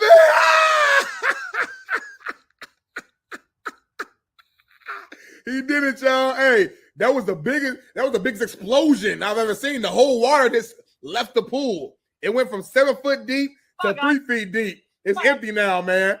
I love it, man. Bring Ash in the water. Yeah. That's dope, man. JB really living that life. Hold on, y'all. Before we end the show, we got to see. Come on, Ash. Come on, Ashley. Look at Ash. He's scared. Ash, scared. Ash, I don't know what this is. Damn, JB got that money. Look at Ash, dog pelling. Okay, Ash, I see you, Ash. Come on, Callie, you old school. Come on, Callie. See y'all, Callie, your old head. She like, listen, I done been there and done that. Good boy. Oh, Ash a little baby. He's so big, but he's still a baby. Hey, I love y'all, man. Appreciate y'all for tuning in. JB is a man of his word. if you can't go get no pussy, you cannot recruit. Keep it 100. And I used to fire coaches. Hey, coach, when last time you had some pussy? Shit, coach, been fired. Fuck out of here. I'm being real, homie. If you can't get no pussy, you can't recruit. That's number one. I think we have to listen. I do not believe it'll be very hard to go back to the system where if you transfer, you got to sit out a year. I don't think that's going to be very hard. That's not going to be very hard to re-implement. I think we've overcorrected. You know, when guys start saying that this coach is messing up my mental health, and so therefore I should be able to play right away, and then they broke the gate open. I think if President Mark Emmert at the NCAA, who was also the president of University of Washington when I was there, if it is going to be very simple to reestablish, if you transfer, you sit out. We don't want to go out and turn over rocks and find the hungry high school kid. Guess what, dog? You know how many times I've been told no? It just takes the one no to tell me yes. But we're so lazy, we get told no one time. Guess what? If a motherfucker told me no, you know what I'd be? A motherfucking pussyless virgin.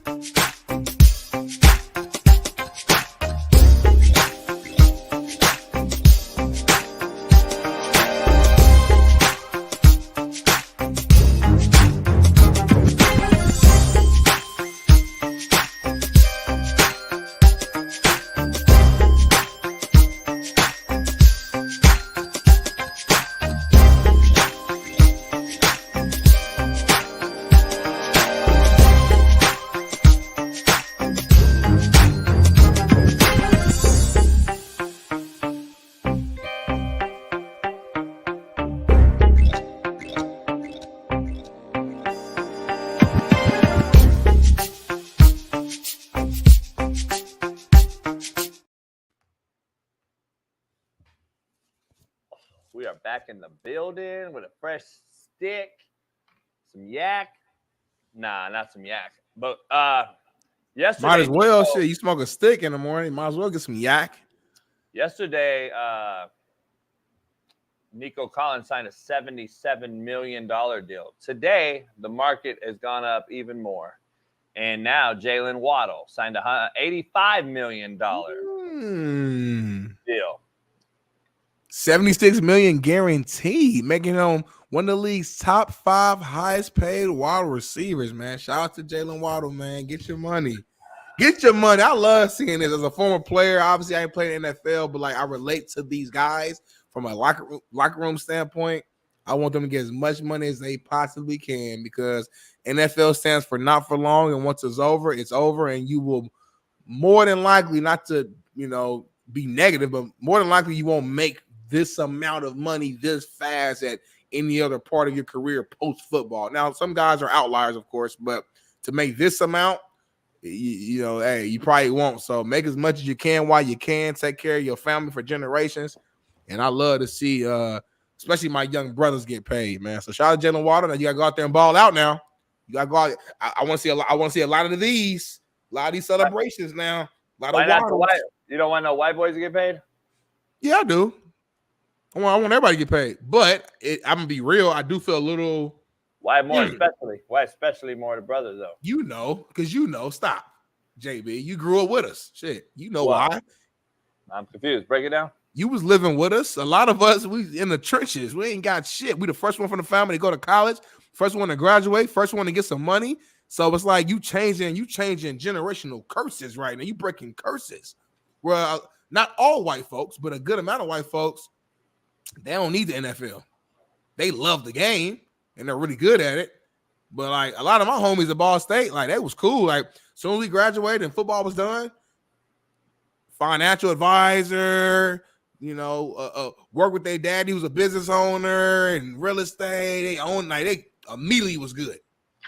Like we got a punter. We had a punter on our squad, Scott Cavana. Shout out to Scott, making money, good.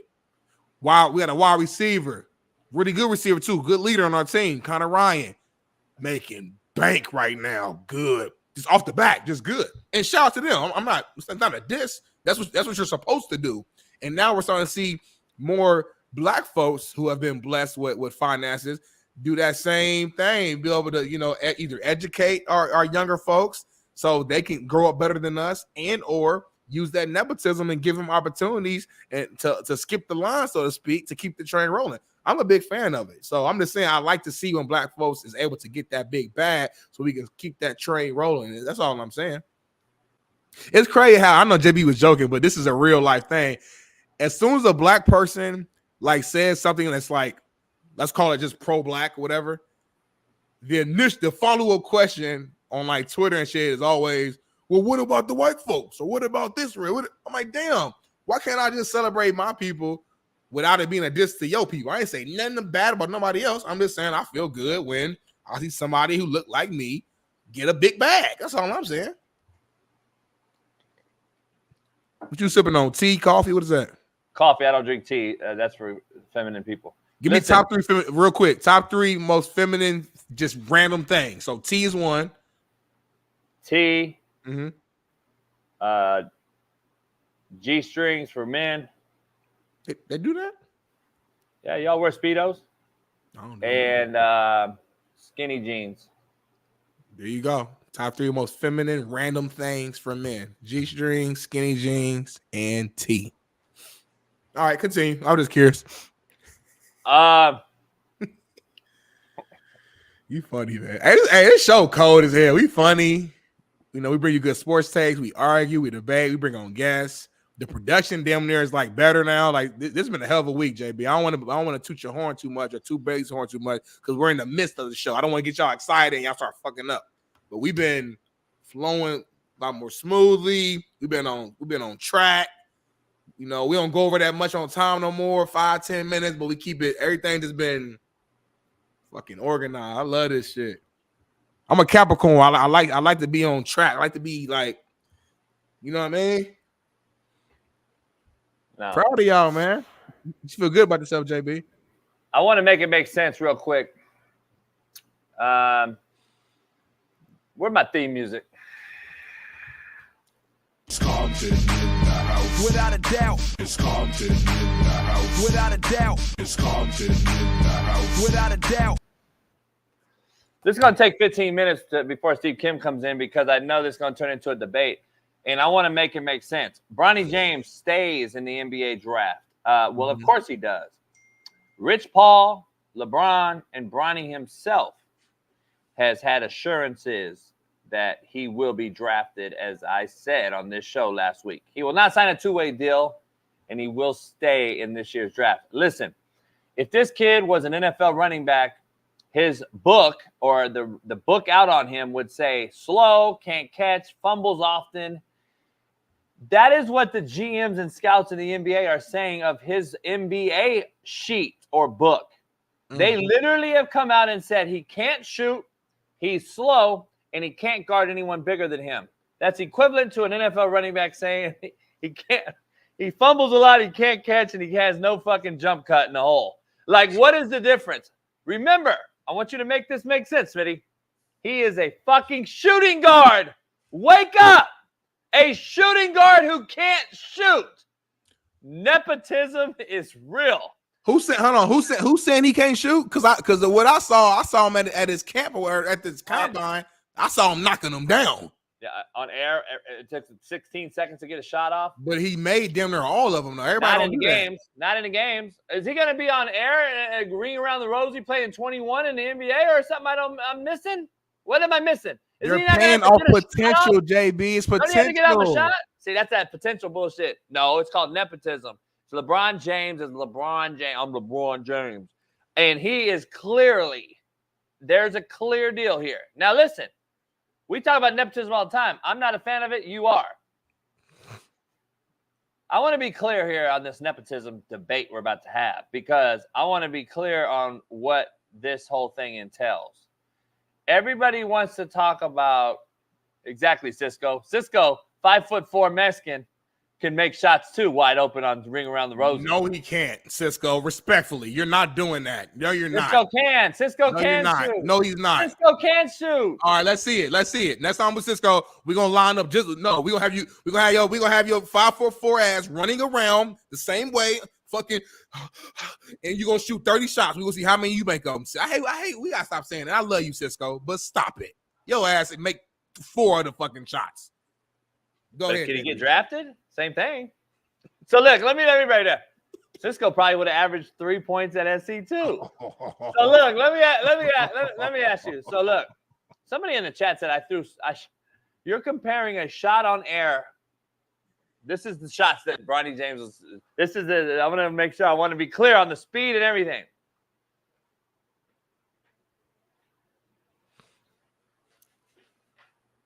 Why he running around so slow?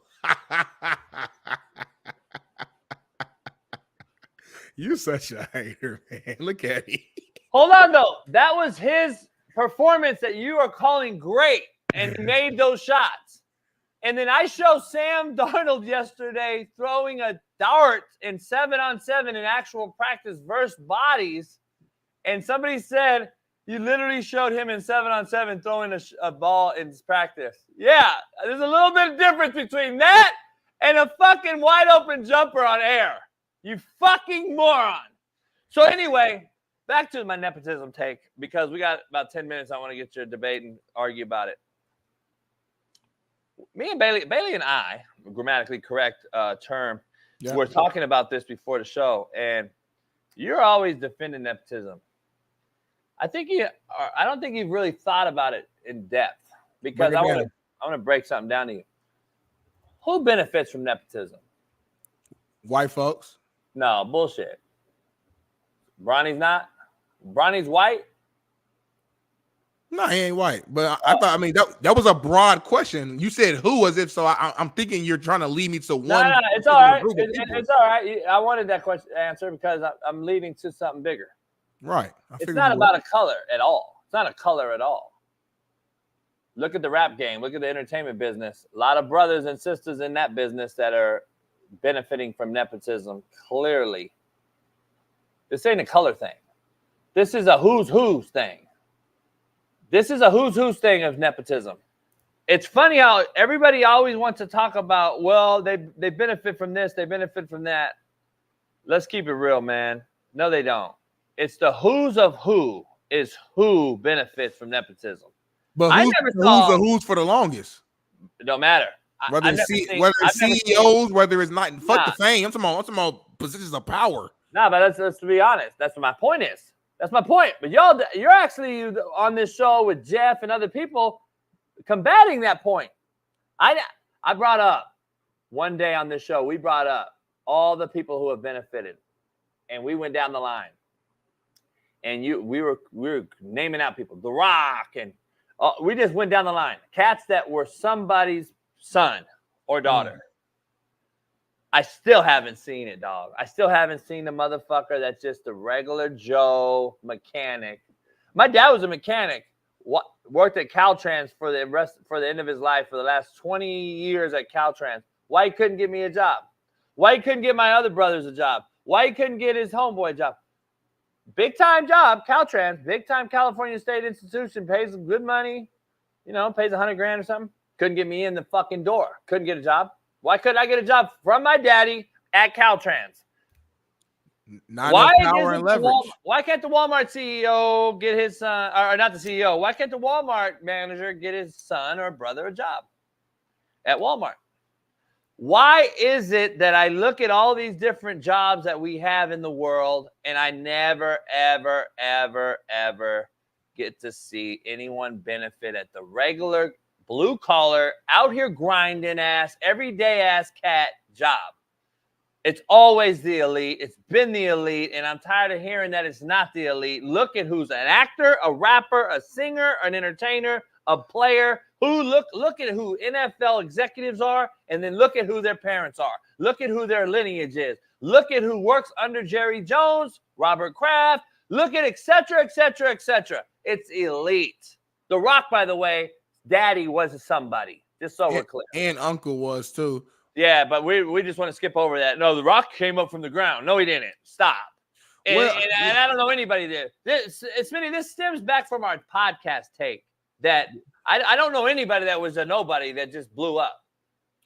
Yeah, but I do want to say this about The Rock. Like his daddy was a somebody, but his daddy wasn't some like fucking filthy rich cat that just carried Rock. Like nah, Rock still His had. daddy was a legend in the WWF. Yeah, but WWF wasn't as big as it from a money standpoint as it is today.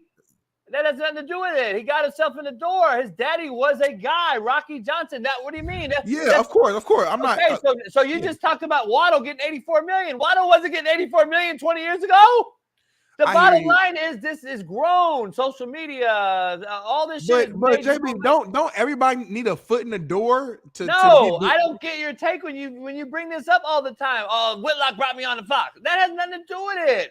It's nepism, homie. But no, for real. That is a prime example. Now we're not family, we're not blood, but at the end of the day, I was a young cat who he liked based upon what he heard. Went to the same school from the city. I was a good cat. All this stuff.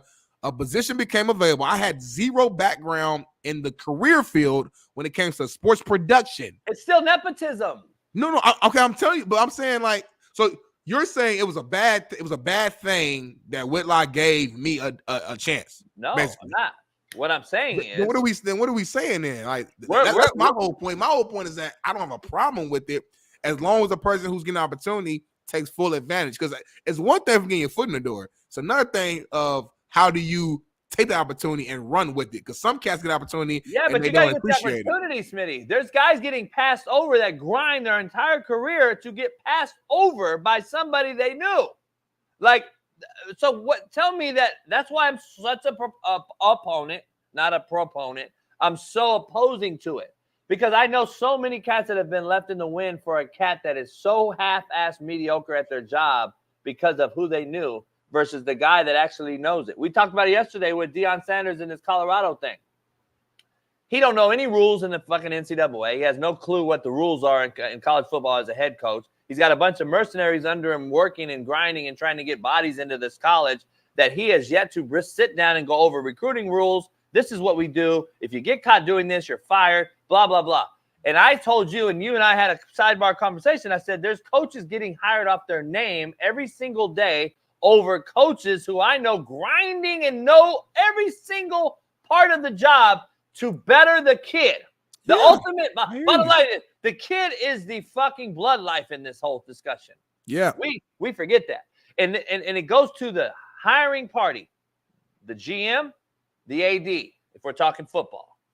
GM in football in the NFL, AD in college. Bottom line is they hire guys off the name. They don't think about the kid on their institutional grounds at all. They don't think about the players in that locker room at all. And that is the fucking crazy part about it. And y'all talk about life ain't fair. I talk about life ain't fair all day. No shit, it ain't fair. It doesn't mean I can't fucking bring it up. It doesn't mean that I can't say that kids are being disserviced by the hiring parties because we hire names over knowledge. But listen, the only problem with that is you're rolling the dice in either direction. Because we've also seen universities go out here and hire coaches who we deem as good coaches, and the team still ends up being shitty. So it's like, okay, so if I'm an organization and I'm rolling the dice either way, yeah, I might lean on the side of a Hall of Famer or a guy who's a big name who can at least, at bare minimum, build up our brand, sell us tickets, etc. At least I do know that part. The football part, you never really know for sure. There's only a small selection of coaches who is just a guarantee that you feel like, all right, I feel pretty good. If Nick Saban is my coach, we probably going to be pretty damn good. If Urban Meyer's my college football coach, we're probably going to be pretty damn good. There's a small Pete Carroll. There's a small selection guy where I'm like, I feel pretty good. But other than that, man, it's kind of like a toss-up. Like, I don't know how good your boy's gonna do. Who's the new Bama head coach? Who came from we come from Washington, but I don't know what he's gonna do. We'll see. I don't know. There's some guys where I just don't know. So my point is, it's always a roll of the dice. You're acting like they're skipping over guaranteed commodities, and it's a lock in, and it's just we don't know. We don't know what you don't know. So this has been a part of life before I was born, before you was born, and it will continue to go. And I would say this too, JB, and you might disagree, and there's no way to prove it.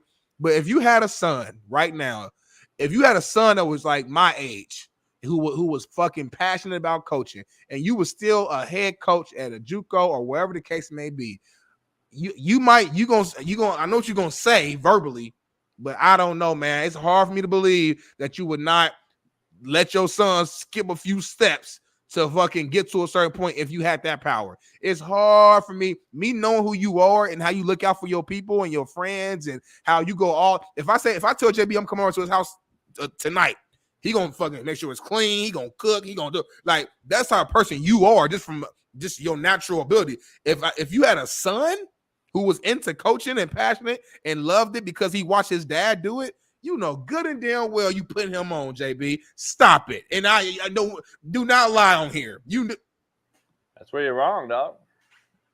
I mean, let's keep it real.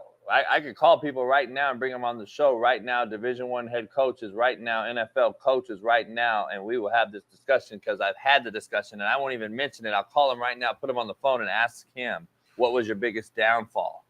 I'll ask Noel Mazzoni right now, who was a great friend of mine who I've had on the shows, regarded as one of the best offensive minds in football history, and he will tell you my biggest mistake was getting my son a job at UCLA as a GA and never got underneath me and being his own man. I would have trained my son and coached my son, but you're actually speaking for me as if you know that's what I would do. No, I wouldn't do that because I don't raise pussies. I don't raise enabled kids to go out and fucking live off their parents' coattail. I live to go grind and get your own like I had to do. The one thing I respect about Bill Gates, even though we could say all this weird shit about him because I don't know him at all and I don't care about him at all, he never gave his kid any money. He made his son earn the money, even though he put him in the will. He's made his sons earn their living as young kids growing up. I thought it was the greatest thing for one of the richest men in the world to do, to teach their kids something that actually mattered. Because if my dad wasn't here, what would you have? Nothing. You'd be a nobody. You'd be a regular Joe. I thought it was real that he did that. My dad did the same shit to me, and we didn't have shit. I still had to go earn it. I would tell my son would, if he wanted to coach football, I'd coach. Yeah, I'd coach. He'd help you out. I'd try to teach you what the game is. But fuck, dog, you act like I'm just gonna coddle him. Hell no. I didn't say that. You wouldn't use your connections to help him out. Like I'm not saying coach under you. I'm saying you're coaching at school A. Your son is grinding and he's trying to get an opportunity to go coach at school C. You know the AD at school C, or you know the coach at school C. I believe you would make a phone call, not know like you better hire my son. No, but you would throw out like, hey, you know, just let you know, hey, my son is doing it. Woo-woo. My son is, apply, whatever case may be. You would. I believe.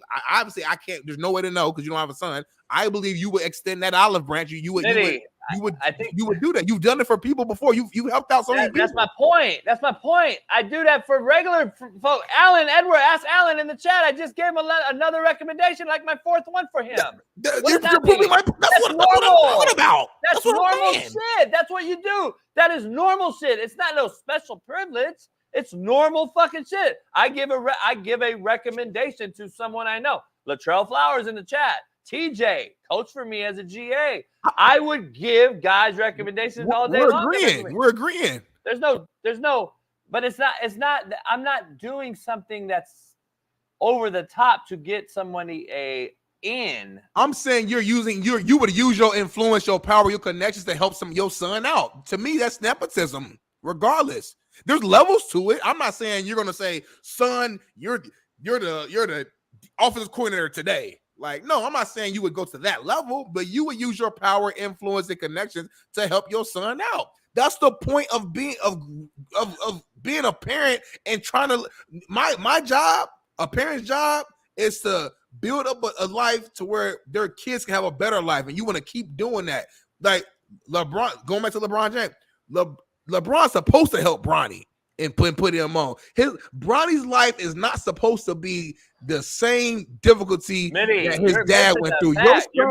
Your son shouldn't be raised in Compton and be homeless in the car and all. That don't make sense. You're missing the whole thing. Allen had to earn my letter of recommendation, homie. He earned it fucking coaching for me or playing for me, going to class, doing the right thing.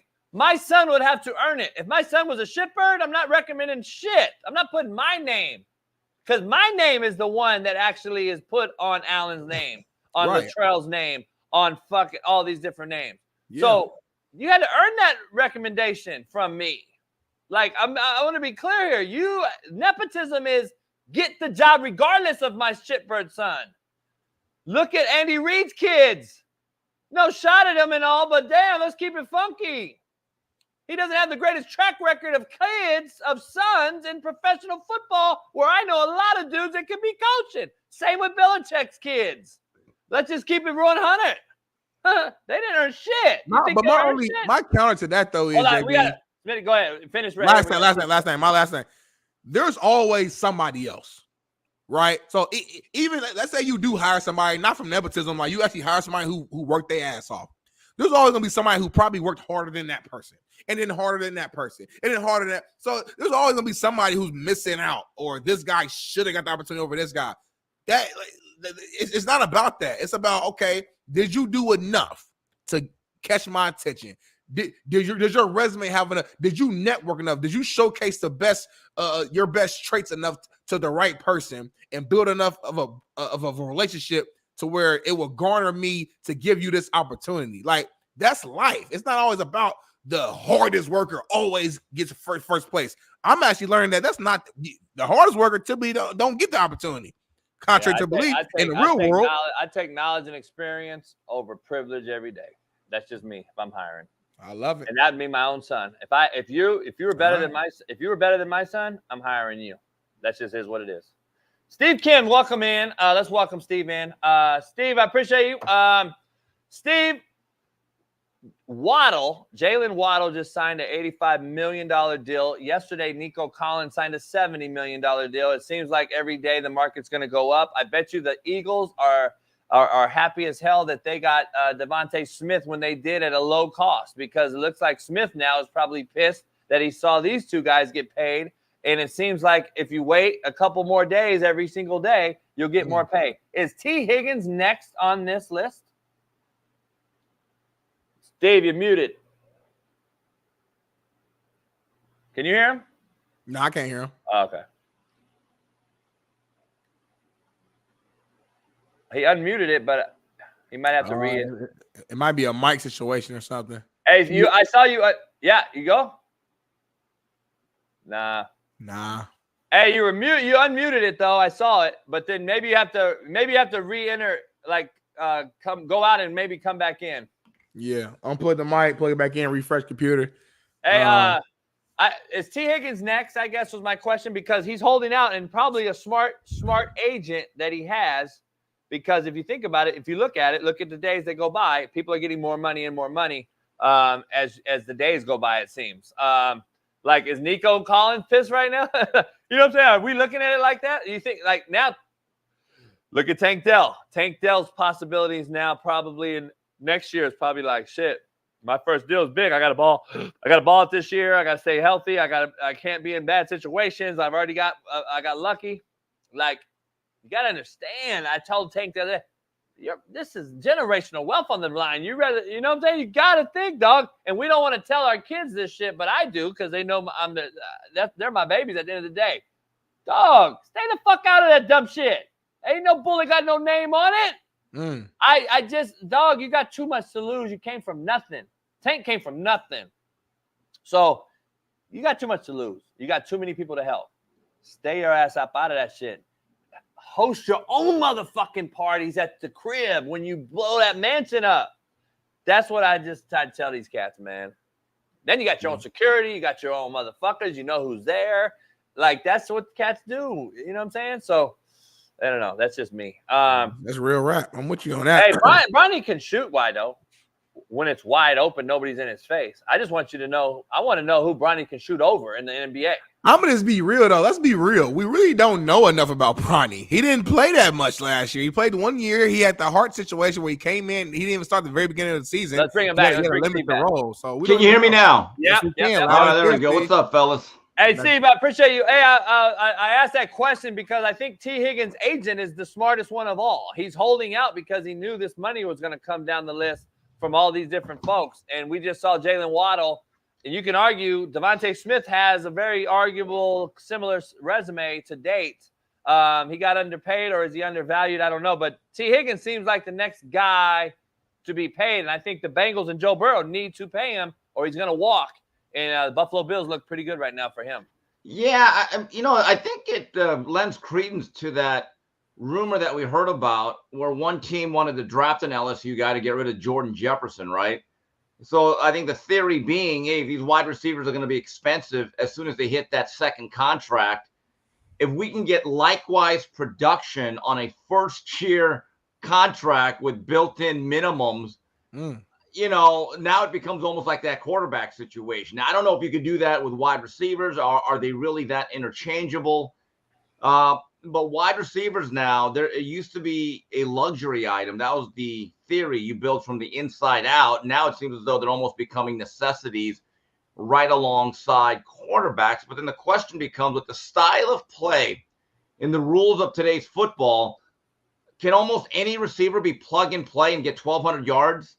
See, that's the question is, what are you like? I don't look at T. Higgins as a dominant number one. I really don't. I think he's a very good complementary number two piece, a good offset, a good bookend to Jamar Chase. But is he really that number one guy? Right. Is he? I don't know. Let me not to cut you off, Smitty, but let me ask you this, Steve: Is Ayuk the next guy? Because this guy said he wants $50 million. He wants $50 million. Look, I'm with you on that. I think Ayuk's a very slick route runner, very technically sound. But is he the type of guy that every week you have to game plan against defensively, and you have to put a safety on top of everything he does? I'm not sure about that. And look, Shanahan does a good job of scheming things open. So that's another guy that I'm thinking, very good player, very sound, has gotten better every year. He's a real pro. But is he worth $50 million? Maybe in today's wide receiver market, if that's the market, that's the market. Right. It's also hard with Ayuk. I mean, you mentioned Shanahan's system. Obviously, like part of it has obviously helped Ayuk get open, get his numbers. But at the same time, I can see how it could potentially hinder him a little bit in the eyes of the beholder, in the eyes of the market, because he's not a traditional wide receiver. That's not how they use their weapons, their wideout. So we really don't. We haven't fully seen him in a system where it's like more of a traditional spread offense where he's out there doing his thing. I don't know if he is, though. Look at Debo. Same guy. To me, they're the same. I don't understand. Ayuk is more of an actual receiver than Debo for sure. Is more of the guy that you give the end arounds. You can hand the ball off. You can give him draw plays. But very similar in stature, very similar as far as their movement skills. I just don't see him going to a Cincinnati with Burrow where he's a straight-up vertical route runner. I got to push the vertical to run a curl and break it off. That's not what they do in Frisco, and that's not what those guys have done at least the last 3 years. Keep this in mind. I still remember Alvin Harper years ago signing this big deal to be the number one receiver with the Tampa Bay Buccaneers. It didn't work out. Without Michael Irvin on the other side, he was not the same type of player. His career never really took off after, and I think it was in 94, 95 when that happened. Because I know they had Trent Dilfer, and they thought we need to get a number one receiver for our young quarterback. Alvin Harper was never that guy. He was always meant to be a number two guy that you throw a couple of deep shots to, let him high point the ball, let him have the number two cornerback matchup every week, but he was not meant to be a number one. Be careful what you get into with some of these guys. I want to know what your definition of a number one is, because if my opinion, if I'm paying $50 million, like a number one to me is Amon St. Brown. He's at one. I would see him as a one. I'd pay him as a one in Detroit. Ayuk, to me, doesn't go to, let's just say, whatever team needs a number one. Let's just say Buffalo right now. I don't believe he goes to Buffalo and is a true Stephon Diggs or a number one receiver. I don't believe he can harness that weight or pressure by himself. He's not a one receiver, in my opinion. He's more of a utility wide receiver. He's more of a move guy. I move him in the slot. I can take him outside versus safety. He's not a true outside guy that I can depend on like Devontae Adams all day long and just pick and choose on what corner I want to go at. Ayuk's not that guy. I don't see him that way, and that's why I define if I'm paying a guy $50 million, he should go to any team in the league and be at least a number one or a strong Batman and Robin type of guy. I don't know if I see that with Ayuk. A number one receiver to me is, do you put a safety on top of him consistently? Do you rotate or shift coverage to his side? And every week, are you targeting him 8 to 10 times? and he generally has at least 90 catches a year, and he could stretch the field consistently against no matter who he's lined up against. And in today's football now, can you move him all over the chessboard? So, Ayuk's very slick. He knows how to get open. He's a really good route runner. I don't know if he's a true number one. I don't know if there's that many true number ones. Those guys are kind of rare. That was going to be my next question to you, Steve, because based upon your criteria, what you're saying, I'm like, how many of those guys do we even have? That's a good point. Right. How many, for this generation, how many guys were really Sterling Sharp, Michael Irvin, Jerry Rice? I'm just telling you, they're rare. They are valuable, and they are rare because there's a scarcity of them. Let me ask you this. Do you see T. Higgins to me is a 2? He's a 2, right. That's what he is to me. He's the perfect bookend to Jamar Chase. Let me ask you this real quick. Is he a 2 because that's the only role we've seen him in, though? Nah, you know what I'm saying? Like skills. Nah, I know what you're saying. I look at his movement skills. I look at his actual eye coordination. I look at his route. He's a 2, in my opinion. And if you look at how he performed when Chase is out as the 1, even with Boyd at the time, he never really performed at a 1 cliff. That's just not what I saw. I saw a guy that's a role-playing number 2 who's very, very good. You need him. Yeah. But I don't know. I agree with Steve. I don't know if there's a lot of number 1s out there that you can move around. I think the Seahawks had 2 number 1s. Maybe the rookie or the second-year guy, what's his name from Najigma, he may be a 1 down the line. But right now, I think Lockett is now clearly not nowhere near a 1. Yeah, you got DK Metcalf, who's a 1 on that team, and a guy like Najigma. Is the rookie going to be Harrison going to be a real 1 in the league? That's what we all think right now. We're going to see. But these guys are getting paid absorbent amount of money for being number 2s. Let's be honest. Yeah. Chicago Bears didn't have a 1 last year, in my opinion, with DJ Moore. He's a 2, in my opinion. And we all thought he was a number 1. So that's a good point. It's a great conversation to have. Obviously, I grew up as a Colts fan. We had Marvin Harrison and Reggie Wayne. I would say they both were 1s, in my opinion. But at first, you would have to say Reggie Wayne was the number 2 initially on that team. You would have to say until Marvin got a little older. So, I'm gonna be honest with you. I'm gonna be honest, not just because I coached this kid, but if you really watch and go out there and watch the route running has become a afterthought. Receivers do not learn the proper technique on how to sink hips, how to vertically stretch corners and get them out there back pedal and turn and run and break off routes. We don't do that anymore. Tank Dell still does it and is coached by a really legitimate guy in the offseason who I know well. He is a guy that really is, I would say he's a top 4 or 5 route runner already. Cooper Kupp, the other little white kid from Clemson that was with the Raiders. I need some out. I can't do another route running guy. Hunter Renfrow. Yeah, Renfrow. Renfrow is a nasty route runner. And then you got Devontae Adams, who's still a cold route runner. There's some really nice ones. But I think Tank Dell's going to be that guy that gets the next bag. And we're going to see is Puka a route runner, or is he just a body that's bodying dudes right now? Because I want to see him really sink his hips and become a route runner this year. Keenan Allen and Mike Evans, route runners. They're slow.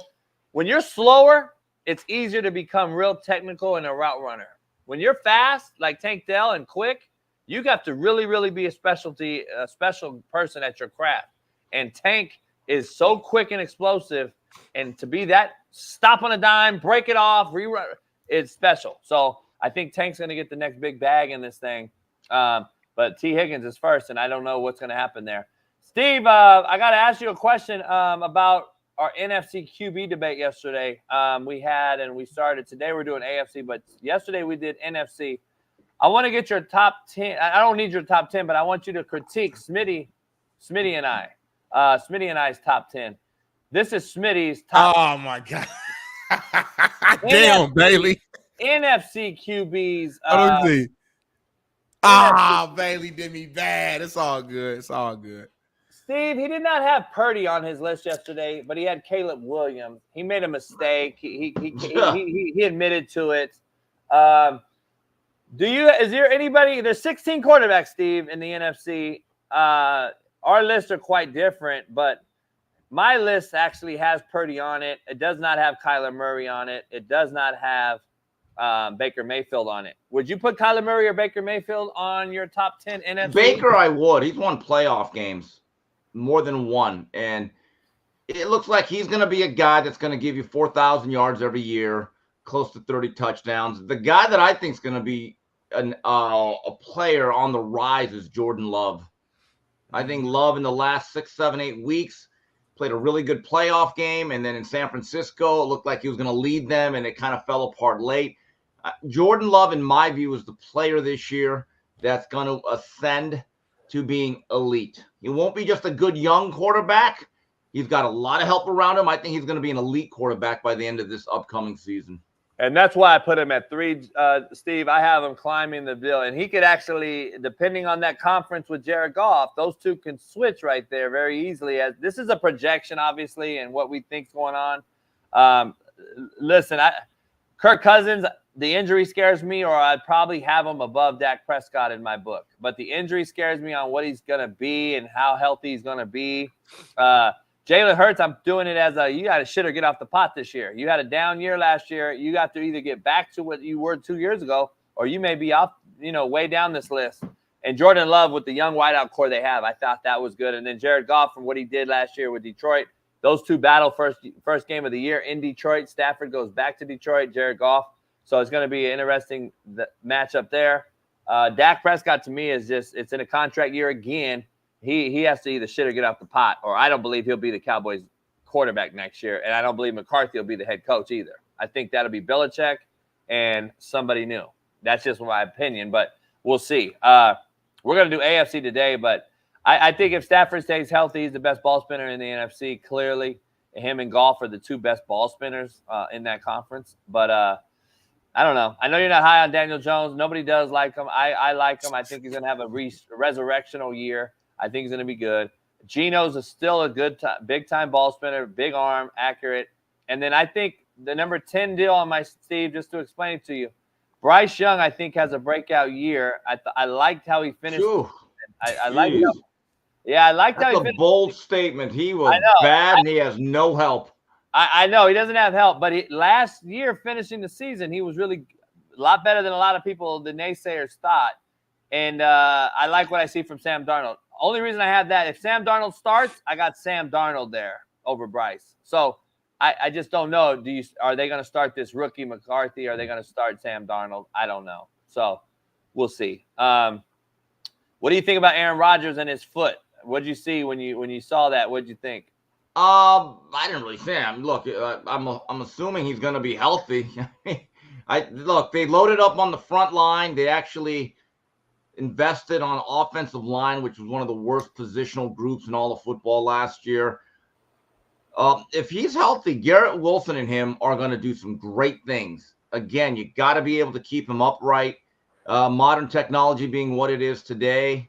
Look, Aaron Rodgers is a quirky guy, but he has a lot of athletic pride. I expect him to be a pretty good version of himself. But again, I'm not a doctor. I haven't looked at those medical charts. Dr. Morris, who comes on our show, you've been on with him before. He's going to come on tomorrow, but he wrote this. He said, Achilles tears reconstructions are no joke. He's shaking off the cobwebs. Wouldn't be surprised if he reopened his surgical incision, something to keep an eye on. I hope that's not the case. Everything I've heard is blisters, and then when I saw him running around, it looked like blisters, because I know blisters are a bitch to deal with early on in camp. When you have the wrong cleat, a new cleat, or wrong socks. I've had many blisters as a quarterback because we do so much with our ankles and feet when we drop, when we boot, when we run. So I can see that being blisters, and I hope that's what it is. Smitty, I know you got boxing. I want to dive into it before we end the show with him. This whole thing with Fury. Yeah, just an update. It was, I guess the rematch is already scheduled and set for December 21st. I just was kind of not surprised. I figured it would be a rematch. They were talking about it right when the fight was over, but I mean, the fact that it's already locked in, I guess just what was your initial takes from this, Steve? Well, I think there were some questions about the health of Usyk's jaw, whether it was broken, whether it was a hairline fracture, or whether it was just swollen. My belief is they just didn't want to take any chances. If you start going into October, you really are not completely sure if Usyk is going to be healthy. I think now he's filming a movie with The Rock, and that's going to get some acclaim. And look, you have it in December. I think that's perfect. It's because basically the college football season is over. Well, you'll probably get that Saturday all to yourself, close to Christmas, and you just go from there. And now you have to hope that Tyson Fury can be a pro and show up at the appointed time and date, something that was an issue for this fight because this fight got backed up a few times. So it is what it is. Turki Al-Sheikh has set the date, the money's on the table, and the rematch is set. Let me ask you, are you happy to see guys fighting this frequent? Because I know that's a big knock. Yeah, I mean, look, I think most fighters need to fight a little bit more. I think what Josh Taylor did to his own career should be an object lesson. But this is one thing that Turki Al-Sheikh is stressing is that, hey, if you're a fighter, you need to fight for your own good and for your own marketability. And he's bringing back Deontay Wilder after he lost. Zhang Zhilei, his opponent, just lost a couple of months ago. That's the one thing I do like about His Excellency. He's actually just bringing guys back regardless of the result. Yeah. And so there's going to be a card on Saturday. A bunch of stuff's going to happen. And then after that, other stuff's going to happen. Yeah, I like him too. I feel like he's putting together just good fights, though. Like he's finding a way. They're not scared to spend the money. They're figuring out a way to put together the fights that we want to see. You know, even the conversations around like the potential of Crawford and Canelo, even the fact that they're trying to do that is what it makes me like a fan of his as well. So. Yeah, and Smitty, they're actually branching out. They're going to do cards outside of Saudi Arabia, like August 3rd at BMO Stadium. Yep. There's reports they're going to do a card in England in mid-September. I believe they're going to go to New York. So it's not going to be just where they're at the Kingdom Arena in Saudi Arabia. They're going to branch out, and they have bigger plans for the sport of boxing, something akin to a league, a little bit more structured, where guys are going to fight more often if they want to. And so it is what it is. I don't think that their presence in boxing is going away anytime soon. Hey, what's your take on Fury overall as a heavyweight? Because I look at his resume, and I'm like, is it his fault that he didn't fight anyone, in my opinion? Like Wilder, I mean, really, what was Wilder? The thing with Fury is, look, you fight who you fight in your generation, but here's the reality. If you take away Deontay Wilder and you look at his overall scope of his resume, it's not that great. I didn't have him in my top 10 all time. And then the other thing is he takes off too much time. I mean, here's a guy that beat Klitschko in 2015. Right. And then was gone for the sport for 2.5 years. That does not scream to me all-time greatness. Yeah. And he was on drugs or something, right? Or like he was dealing with alcoholism. Yeah. Right. Then mental health, and then he says, "I'm going to retire." So okay, then he fights once a year for a while, and then he's always backing out of fights or postponing them. I don't think he's really reliable. I was in a debate with a group of boxing people where they're all making 58 excuses for Fury, and I said, guys, if an American heavyweight did this crap and he was like Deontay Wilder, none of you guys would be saying he's top 10. Stop this bullshit, honestly. Are you doing the double standard or the no standard or just the standard? If Deontay Wilder at least made a lot of defenses, he was somewhat consistent, but he was a very flawed fighter. Right, he's wrong. And if you really think about it, that's his best victory. I mean, I don't think Deontay Wilder's a top 25 all-time heavyweight. I mean, Fury's probably somewhere in there because he's so big and he's got some rare athleticism and IQ for that size. But I can tell you, I never had him in my top 10. I was never one of these guys that said, well, these guys today are just bigger and better. They might win a lot more jump balls. I'm not so sure they win all the fights. Yeah, Klitschko's the only guy that I remember even in his genre. He was legit. He was legit. And Deontay Wilder, I like Deontay Wilder. He's a good heavyweight. He's just so raw. He started boxing late. Like he just super raw. He's a tough guy though. I give him his credit. He fights and he's just so raw from a skill set standpoint. That's like it's tough. So I do like Usyk is a legit fighter though. Usyk is a guy that could stand the test of time because he's a real fighter, and to go undisputed twice, and now he's facing much bigger men. He has earned his place into the Hall of Fame and the pantheon of at least all-time greats of this generation, which is the only way you can really do it. But as for Fury, when people were saying that he was the greatest heavyweight of all time, I just thought that was a load of shit. That's honestly. crazy. we're all annoyed. We annoy. It's all recency bias. It's unbelievable. Right now, Jason Williams on ESPN this morning is already talking about Luka has jumped over Joker because he's in the playoffs. Well, Joker won it last year. Like it's so the recency bias shit just kills me. Makes sense. It kills me, man. I'm just gonna be honest. Steve, I gotta ask you. We know I take all this heat because this should just be a Colorado show. Well, guess what? Don't give me the fucking content then, and I won't talk about them. Here's some new news. Recruiting violations could be on the horizon here. So the head coach is a buddy of mine. He's a head coach at Pueblo, very good Division II institution right there in Matt's backyard. He tagged the NCAA, the Big 12, and Colorado, and Coach Bless at Colorado. This kid there's a text message stream out there from a coach at Colorado to a kid that's currently committed to Pueblo, a Division II institution. This just screams shit show. I told Smitty to start with, I said, Smitty, listen, and we talked this nepotism thing, and a lot of faces get hired over experience and knowledge. And I think I go back to the kids being the ones getting screwed on the end of the day. This right here is interesting. I'm curious to see what you think, and if this is end up being true. Coach Vigil must have known something, or he wouldn't have posted this, contrary to everyone in the chat's belief. So obviously it came from somebody to his kid. But if this is true, allegedly, what do you think about this one? I mean, my view is this. There should not be poaching, but obviously everyone's doing it. I don't know who's the enforcement arm here that's going to discipline Colorado. Personally, I wish more coaches would out others and embarrass them. No, there's no honor among thieves. I'd start putting up billboards. I'd start doing full posts. Like, hey, this coach is trying to poach our player right now. Fuck it. If you're not going to respect our program, that goes for anybody. I think you should just out people. And you know what? Charleston White is right. Snitching is good. Yeah. Snitching, everyone should do it. Yeah. You know what I mean? So anyway, everyone should do the Charleston White and just snitch on mother. I'm serious. And embarrass the hell out of people. Say, hey, coach, that player you want? Yeah, off limits, bro. Yeah. So that's what they should do. Hey, I'd be snitching like a motherfucker right now. You know what? See, when I snitched, I used to snitch straight to the coach at the game. Meaning I went over there and I would not shake his hand. I'd stand there and he'd extend his hand and I'd just stay like this. And my players knew, oh, shit, coach, they fuck with the coach.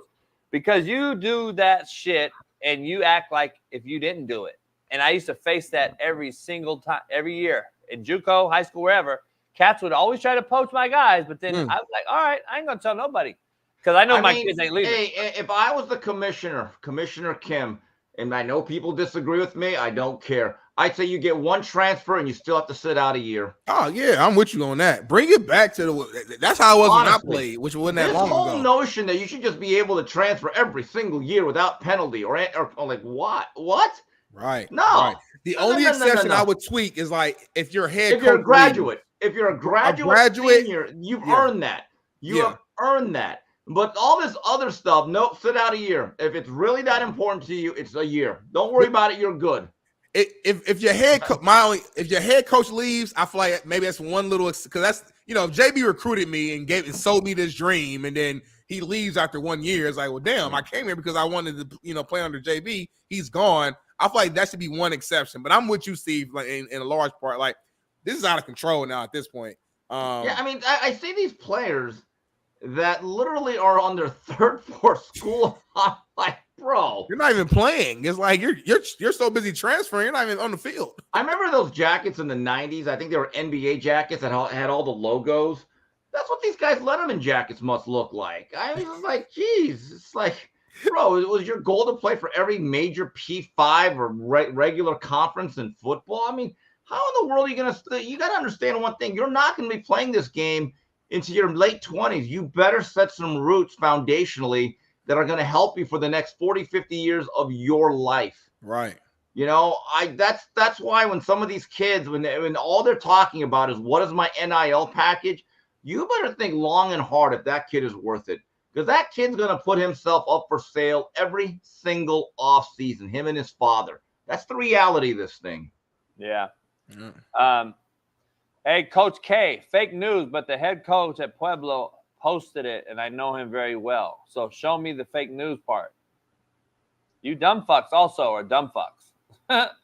So real quick, Steve, we're gonna break down the AFC QBs today, but I want to dive into the best available. CJ Stroud, top 3. I'll say it right now. If he's not in your top 3, that's not a good top 3. I'm a believer. Really already in the now the AFC is much better. Yeah, they have better NFC. quarterbacks, but he's elite. I said last year he was top 10 quarterback coming into November. People thought I was nuts. I stick by it. I thought he had an unbelievable rookie year. Hey, Steve, there's a video of me saying he's better than Lamar already, and I went viral. And but what do I know? Was inside the pocket, he is a pure pocket passer that gets the ball off on time and climbs the pocket and can hit throws inside tight windows or as they open up. I'm just telling you, he's a surgeon. He's a bad boy. He's a bad boy. But you do understand, Steve, by saying he's top 3 in the AFC, you're either saying he's either A, above Joe Burrow, or B, above Josh Allen. One of them. I don't know how your list is, but he's above one of them. Well, let's see how this season plays out, because one guy is a bit of a bleeder and the other guy has no help. Yeah, that's true. And as long as Tank Dell wears either a bulletproof vest or stays out of clubs, he's going to have a good receiving core.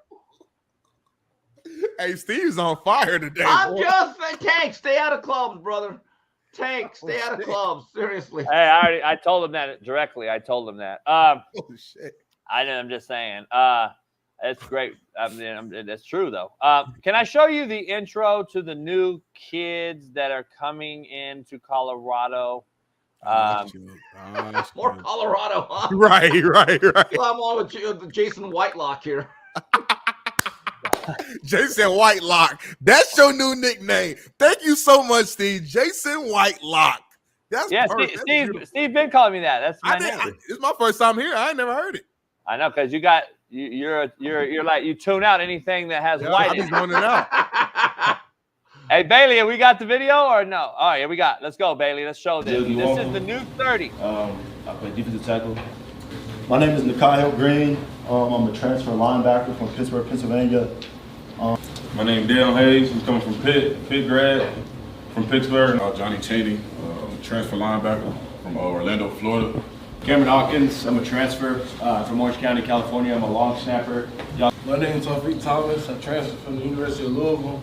I'm Alexander Stoyanovich. I'm an incoming freshman. I'm a place kicker. I'm Cam Michael. Play receiver and corner. I'm here coming to get to work. I'm Kyle Garcia from Fort Myers, Florida. I play linebacker. My name's Graham Buell. I play D-tackle. I'm a transfer from Ohio University. I'm Trent Phillips, linebacker, freshman. I'm from Phoenix City, Alabama. My name is BJ Green from Atlanta, Georgia. Play defensive end. Transfer from Arizona State. My name is Ivan Yates. I'm from Roswell, Georgia. Transferred from Furman University. I'm a DB. My name is Gage Goldberg. I'm from San Antonio, Texas. And my name is Carson Westbrook. I'm from Ellenville, Georgia. I play receiver and safety. My name is Savion Riley, safety from Georgia, transfer from Miami. My name is RJ Johnson. I'm a safety. I'm from McDonough, Georgia. My name is Enzo Lopez. I'm from Tallahassee, Florida. I play DB. Hey, cut it out. I never seen more black Mexicans. I was wondering where you was going with that. I was like, where you going with this? I never seen so many brothers with last name Garcia, Hernandez. I'm like, where the fuck are they getting out of that? Well, that's the new Louis. That's the new Louis collection. I never seen a transfer long snapper. Well, everyone's getting transfers now. I think it's a little unfair with Colorado. Every school is doing this. This is not that unusual, Coach. It's not. Oh, no, I know. Hey, Coach, hey, all you guys in the chat, is that fake too? Is that fake news? Hey, listen. I mean, hold on. What are you trying to like? What do you? I get the transfer thing. What are we doing? I get the transfer thing, but don't be mad that we show Colorado shit every day because they show us. We're going to show it every day. I'm going to show Colorado shit every fucking day on the show. I don't care.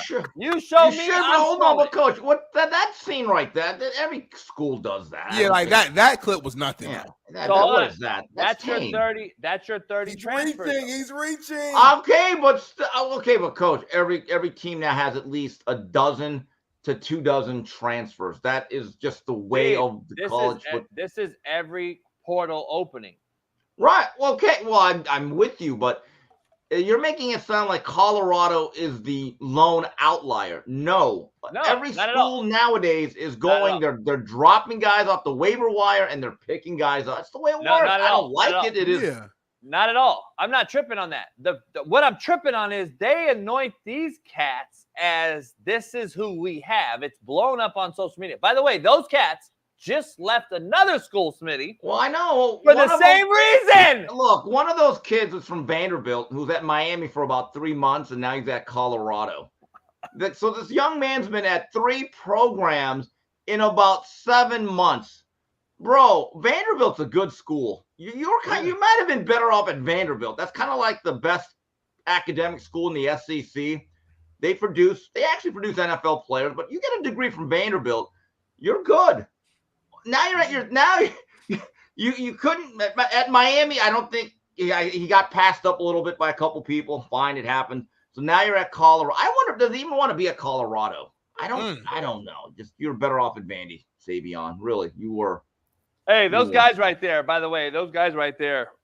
Do you see like those guys really? I'm just looking at bodies. I'm a personnel guy.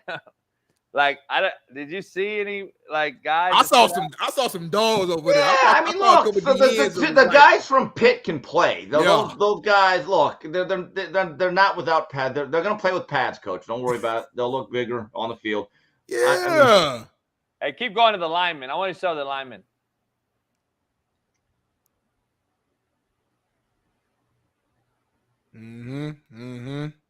Good frame. Nah, just wait. Long arms. That motherfucker walk like a storch. He did walk kind of weird. He had a hitch in his step. He like, what the fuck was he? Who the hell was that? I'm a personnel guy, homie. Hold on, though. I want you to see these wobble bodies. He better be a D lineman. He better be a D lineman. That's an O lineman right here. I know that's an O lineman. He goddamn. He better. Great feet. No, he does not have great feet. He does not have great feet. Stop. Ladders like this. Well, that's the new Louis. Let's see what happens. Half those guys won't even be here by January. So Colorado will win 7 or 8 games this season. I've said it from the beginning. I'll say it again. I'm gonna keep saying it. And when it happens, I'm gonna bring Steve. We're gonna have Steve on here, JB on here, and y'all gonna. I don't know what's gonna happen, but something's gonna happen on this show. If they only win 4-5, oh man, Smitty, you're gonna be in that electric chair every day. So you better hope. You better hope they win 7 or 8. 7 or 8, Steve. I don't even think McChesney's going to back you up at that point. I'm going to tell you that. Oh, right. Coach Brown, please. No. If they lose to North Dakota State, which is a solid program, that is not an easy game. I believe that's Thursday of that last weekend of August. I'll probably be in Gainesville at that point. I'm going to be keeping an eye on that game. Let's just put it that way.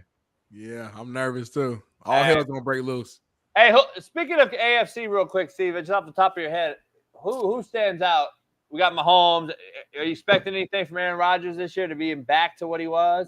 Yeah, look, if he's upright, he'll be okay. Again, I don't know his health though. We're just all blind faith. So I'm speaking for you here, but I'm sure you'd have Josh Allen, Justin Herbert. Where would you have Trevor Lawrence? Oh, I think Trevor's in the mid-range. He has not progressed. This is kind of a make or break year for him. And as for Josh Allen, look, Josh is highly productive. He's been elite. I don't know who he's throwing to anymore. Is Andre Reed coming back? Is Don Beebe walking back through that door? James Lofton? I don't know. Eric Moles? I don't think they have much outside. They have 2 good tight ends. I like that, so they'll run 2 tights. But that's about it. Where are you at with Burrow? What are you expecting from Burrow? Well, I hope he's healthy. I hope he's available to show up and be who he is. As a quarterback, your job is to be there. You know? I mean, somebody in the AFC has to do something. Listen, as great as Mahomes and the Chiefs are, they can't win every single year. I don't care how, like it's just not realistic. So somebody in the AFC is gonna have to shock the world, or whether it's Burrow, whether it's your guy CJ Stroud, hell, whether it's Anthony Richardson. Somebody in the AFC has to like do something. There's no way the Chiefs are gonna just win every single year. It's not realistic. Steve, where are you at with Russell Wilson? Nah, just whatever. Just transitional guy. You think he has a resurrection type of year, though? You think he's going to be worried about that's hard for me to say. I'm not really sure. I've kind of vacillated on that. Not sure, to be honest with you. Where are you at with Tua? Tua's Tua. He's a system guy, works well within that system, certain limitations, but they'll scheme things up for him with McDaniel. He's got a track team outside. Good warm weather quarterback, and I get the sense in the playoffs you see what happens. So, and then where are you at with AR5? Well, look, he's got to be able to play. He's got to be able to stay healthy. That's it. Just stay healthy. That's all we need. That's all we need. What about Aiden O'Connell? Unknown. It's crazy. Anyway, guys, I got to get working out here. I know. I appreciate you jumping on here right. and staying late. I'll see you next week. All right, Steve. JB's gonna keep asking him, what about Desmond Ritter? What about Justin 2 hours later? Okay, Steve, before you go. Mac Jones. What about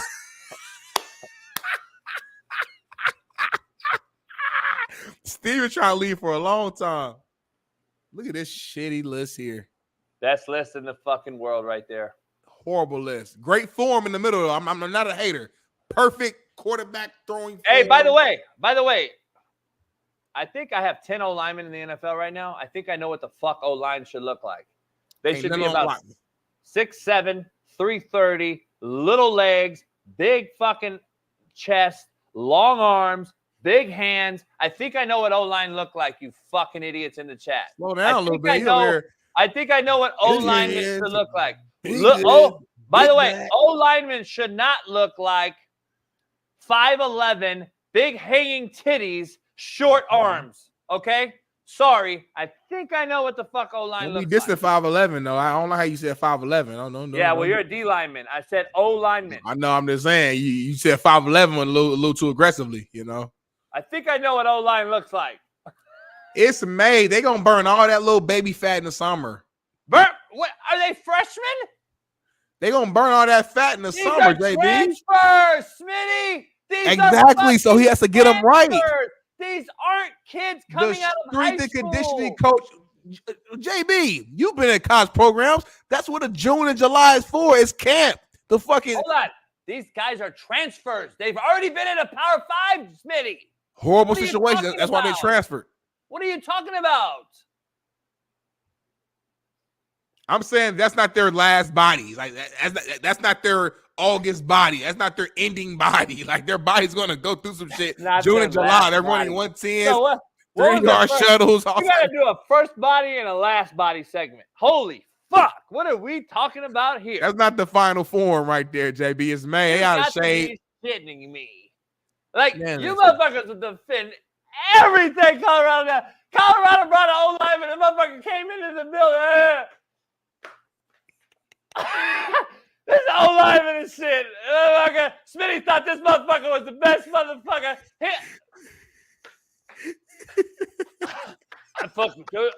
I'm from Fort Lauderdale, Florida. I came from Pittsburgh. Motherfucker can't even speak on the motherfucker.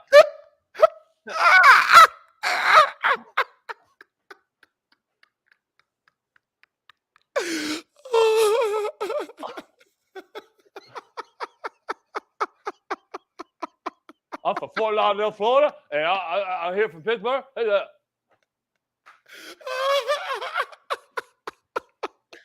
I'm from Orange County. I'm a kicker and a long snapper.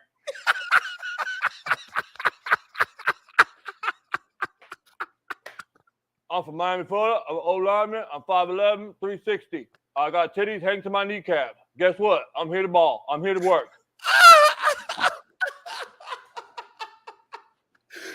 I'm just here to get on the internet.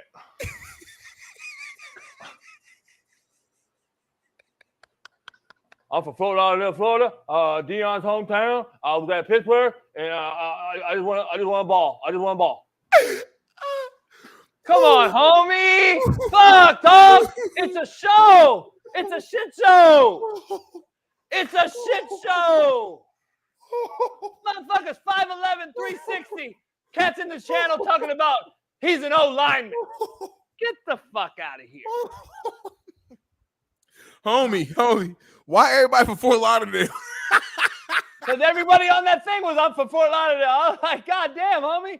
How many Fort Lauderdale motherfuckers you get? Wait, nobody from Atlanta, homie. What nobody from Miami, homie? God damn, homie.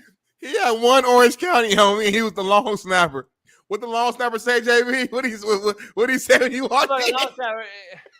Motherfucker, did you see him? Pull him up, Bailey. Motherfucker. I'm from Orange County. I'm a long snapper. What you mean, homie? What we got long snappers? JB said, I'm from Fort Lauderdale. I just want to be on the internet. I mean, real shit. Like, dog. Who, Bailey? Where's the kid at, Bailey? Oh, man. This got to be a new commercial. Unmute that kid. Unmute that kid. Orlando, Florida. Cameron Hawkins. I'm a transfer from Orange County, California. I'm a long snapper. Y'all.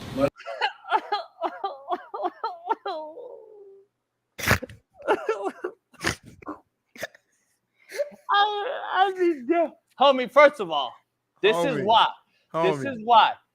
why I say experience over the face of the franchise. This is a guy in Deion who's the greatest, maybe top 3 players of all time, and yet we anointed him as a great coach. Homie, if you're building a program, I don't bring in a long snapper from out of state. There's a long snapper in Colorado. I guarantee it. I'm going to ask Matt tomorrow. Matt, how many long snappers are floating around Colorado that I could save an out-of-state tuition cost on, a scholarship on? And listen, I know damn well that motherfucker's walking on. Come on. That's all I want to say. He's a walk-on. You don't give scholarships to long snappers. My point, Smitty. Recruit Colorado to high schools. Go get you a long snapper, homie. JB, hold on, though. The best long snappers are from Orange County. You know that. You from out here. They got the best long snappers from Orange County. What Deion doing is special. The way he's recruiting is special. There's a skill set behind. There's a method to his madness. He's getting the best players from where they're from. The best athletes are from Fort Lauderdale. So half teams from Fort Lauderdale. The best long snappers are from Orange County. How you from out here and you don't know that, homie?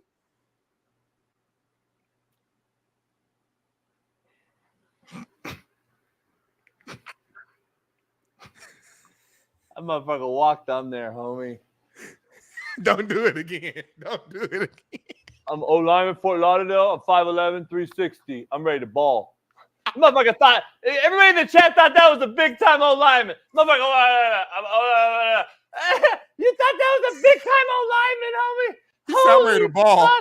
This is why y'all need to stick to bagging my groceries, you fucking nobodies. Nah, JB, this the one, though. This the one. You said, my name Darrell from Fort Lauderdale. I just want to be on the internet.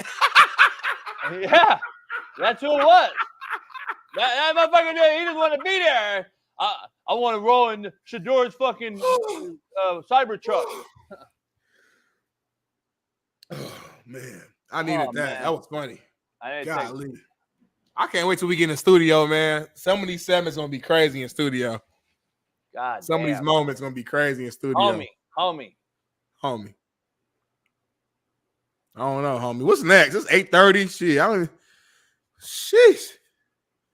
Homie.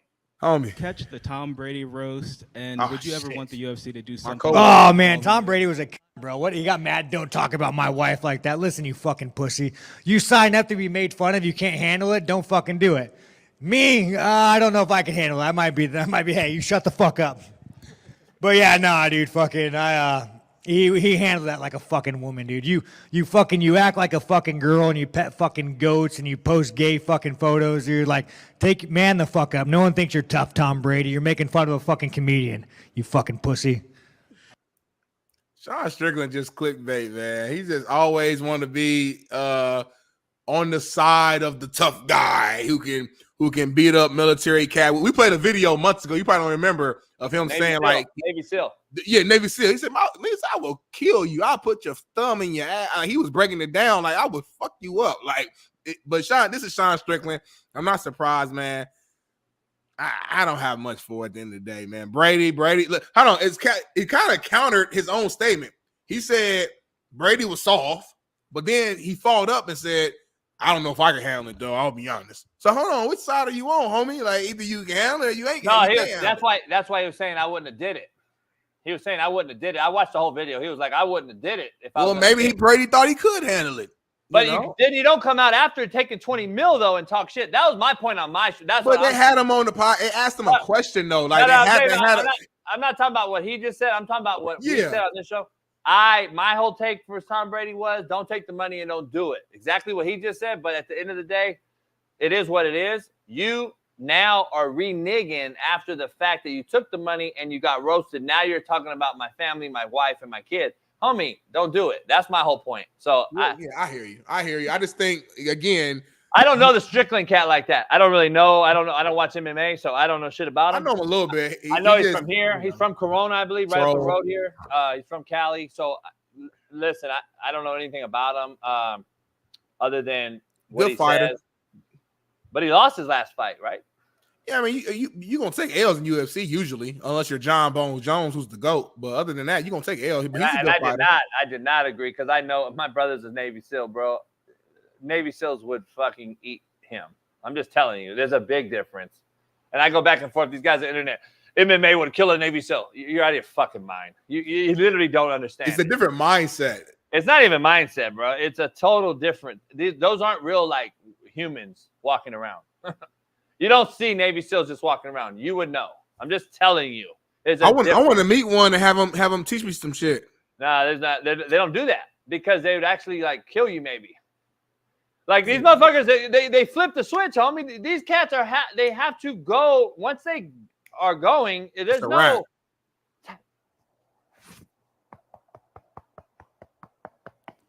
Motherfucker, he don't feel the tap out. There's no tapping out. The referee's not getting you off of me either. But the UFC's people's defense, they literally like they're in a they have to tap in that space. They have to do that. The UFC guys That's could what I'm kill, saying. But I'm saying UFC people could. There's some people who could kill people though. They could if they were allowed to do it. No, they're not allowed to do it. Somebody. No, you can't. You ain't got it in you. I don't think, JB. You and I can kill somebody. I'm just throwing it out there. You and I could kill somebody. I mean, yeah, I definitely can. I don't think you got it in you. There's a big difference between a Navy SEAL and a fucking fighter that's just casual MMA, grappler, half fighter, boxer, half wrestler. These guys aren't. MMA fighters are good at something coming up and out of school, young. They come up as boxers and they weren't good enough boxers, so they went into more wrestling. Then they become an MMA guy. Or they were good wrestlers, and then they half-assed learn boxer. Yeah. Navy SEALs are killers from the jump. They're trained to kill. They are killers. By the way, just not some average Joe just goes into being a Navy SEAL. You already want to be a Navy SEAL for a fucking reason, geniuses. I already am different up here. I was born that way. I'm going to go into Navy SEAL. I'm not going to just go into Navy SEAL and be, this ain't for me. You're not going into Navy SEALs. Navy SEALs are different, period. They're different before they were trained to kill. I'm just throwing that out there. I don't think you guys understand that part of it. But anyway, you want to finish the show together without breaking or what? You might as well. We still got to do our real AFC quarterback list, and it's down there about that time, I would say, to go ahead and get into that so we have enough time to argue, break stuff down. There is a MMA big slate this weekend, by the way. There's a big yeah. My brain fart. What's my man? Masvidal is fighting Dustin Poirier, and this might be his last fight. Poirier he kind of hinted at like he's ready for family life, things like that. And he's a bad boy, but the guy he's fighting is a different dude. So like it's about to be that's a hell of. I'm glad it's this Saturday. It's Dustin versus Islam. Dustin Poirier versus Masvidal. I can never say these names. I don't want to disrespect them. I have a Makachev. Yeah, I have a problem saying their names, but it's gonna be a hell of a fight. But Dustin might be his last fight. So if you're an MMA fan, go ahead and watch this fight, y'all, for sure. I don't watch it. Oh my God. It doesn't really do nothing for me. It doesn't move the needle for me. I'm surprised you don't. Like knowing like I'm not a boxing guy either. You're such a man's man. You would think you would like to see fighting and violence. Yeah, I'm not big. I don't do MMA. I never was a really boxing guy either. You like soft shit. Like I saw you watching the other day. You was watching it was pillow fight in the ring. You like stuff like that. That's what you guys have turned into. That's what you like though, and table tennis. See, I don't. When you're a killer and you don't watch that gay shit. You know what I'm saying? That's just me. I know, but you're not a killer or none of that shit you just said. So that's my point. Thank you. You proved my point. Yeah, you're right. You ain't like that, JB. You JB. You're right. Let's keep it at that too. All right, let's go. He killed me, man. Let's move on to the put you in a chokehold one of these days and test your gangster. Let's go ahead and go to the AFC list, man. Let's move into some other shit that I don't know anything about. Quarterback play. Yeah. Let's definitely do that. I'm gonna click you on that. Put my list up, please, Bailey. The actual, for real, the real deal, legit Big Smitty's top 10 AFC QBs right here, man. It's funny because some of these names in my top 4, top 5, kind of stayed the same. Obviously, number 1, Mahomes is the best quarterback in the league right now. Until someone, starts to take him off his throne, he's gonna be right there. He's the king. You see, he got the crown on right there in the middle of the picture. Number 2, though, I got Josh Allen. Josh Allen can do it all. He has to figure out a way in the playoffs, in the big games, to get over the hump. But, man, he's a cat where he doesn't need much around him and can still ball out. You got to remember, Stephon Diggs didn't have like a huge year, last year. You know what I'm saying? So, Gabe Davis didn't have like a huge year last year. So, Josh Allen, he carried that team into the playoffs. And I wouldn't be surprised if he has an MVP year this upcoming season. Number 3, you guys know how I feel about Lamar Jackson. Finally, it's going to be a year where he's not going to be the team's leading rusher and leading passer, which I think will benefit him and be able to rest his legs and be able to rest his mind a little bit when it comes to the big games, when he's back in that AFC Championship again. Joe Burrow, only issue with him is health. And I say only, like, obviously that's a big issue, but when he's on the field, he wins. It's that simple. He's a bad boy, cerebral. This year, he still has his weapons around him, at least for this year. And I think as long as he's healthy, that's the only question. He's going to be right there in the mix at the top of the AFC North between them and the Ravens probably. And he's going to be a problem in the playoffs. He's the only guy outside of Tom Brady who's retired who consistently has beat Patrick Mahomes. Number 5, Aaron Rodgers. Rodgers. Oh, shit. Yeah, Aaron Rodgers. I know Aaron Rodgers is an older guy. No, I'm looking on another. I didn't see a guy on your list. All right, go ahead. Yeah, Aaron Rodgers, he's an older cat. You know what I'm saying? So that's why I don't have him like number 1, number 2. But he's still a ball slinger. Paul, he still can throw that thing around. As long as that Achilles is good and healthy and intact, him and Garrett Wilson is going to be one of the best 1-2 punches in the league this year. They got Mike Williams. Hopefully, Mike Williams can stay healthy. That team is all about health. And I know that health goes around with a lot of teams, but that team in particular is very tied to health. If they can stay mostly healthy, I'll see Aaron Rodgers having a big time year. Number 6, my guy, Justin Herbert. Listen, man, last year was kind of weird, a weird year. Obviously, he got hurt, but even when he was healthy, he kind of had a down season to my standards, to the media standards, to his own standards. I think this year is going to be a bounce back year. I know people are questioning, like, what about the weapons? What about this? He lost Keenan Allen. He lost Mike Williams. Great quarterbacks make those around them good. And I just think with his talent, with Harbaugh being there, they did get Brendan Rice, who I think a lot of people kind of slept on, but he's motivated the receiver position. They still got some young cats there. What was it? Quinton, I can't remember his last name, but they got some cats there from last year who I think will have an opportunity to go out there and show some things. Number 7, CJ Stroud. Big time, huge, amazing rookie season. One of the best quarterback rookie seasons, I would probably argue, of all time. Really good young team. I like CJ Stroud, his demeanor, he has certain traits that you kind of talked about a little bit earlier, where as a quarterback guy, you can watch CJ Stroud and you know these are winning traits, these are winning skill sets, these are winning qualities. So I do think he'll be one of the top quarterbacks, but at the same time, the league does have film on him now, so I don't think it'll be as easy as it kind of came off as last year. Number 8, I got Tua Tagovailoa. Weber's around him. We just talked about his Jalen Waddle, one of his cats there just got paid the bag. You got Tyreek Hill, who some people believe is the best receiver in the league. You got some nice cats on your defense. I think Dolphins is going to be a really good regular season team this year, and Tua's going to put up a lot of numbers with McDaniel as his head coach and a great offensive mind. Number 9, Russell Wilson. I just think for me, again, I said this earlier on my fake list. I'm gonna bring it here on the real list. Russell Wilson didn't have that bad of a year last year. You put him on a really great franchise, a really good structured team with one of the best defenses in the league with Mike Tomlin. I think he's in a position where he won't have to do as much. So I think it will limit the mistakes and it will highlight the actual good plays that he makes. And number 10, hey, I'm taking the chance. Again, we're projecting AR5 Anthony Richardson. Again, I've only saw him for 2.5 games or something like that. But from what I saw, man, we all keep it real. Based upon the pre-draft kind of messages and notion around Anthony Richardson, based upon what we even saw in college, a lot of people thought he was gonna come in the league and just shit the bed, be horrible, wouldn't be able to run the offense, look like Zach Wilson, respectfully.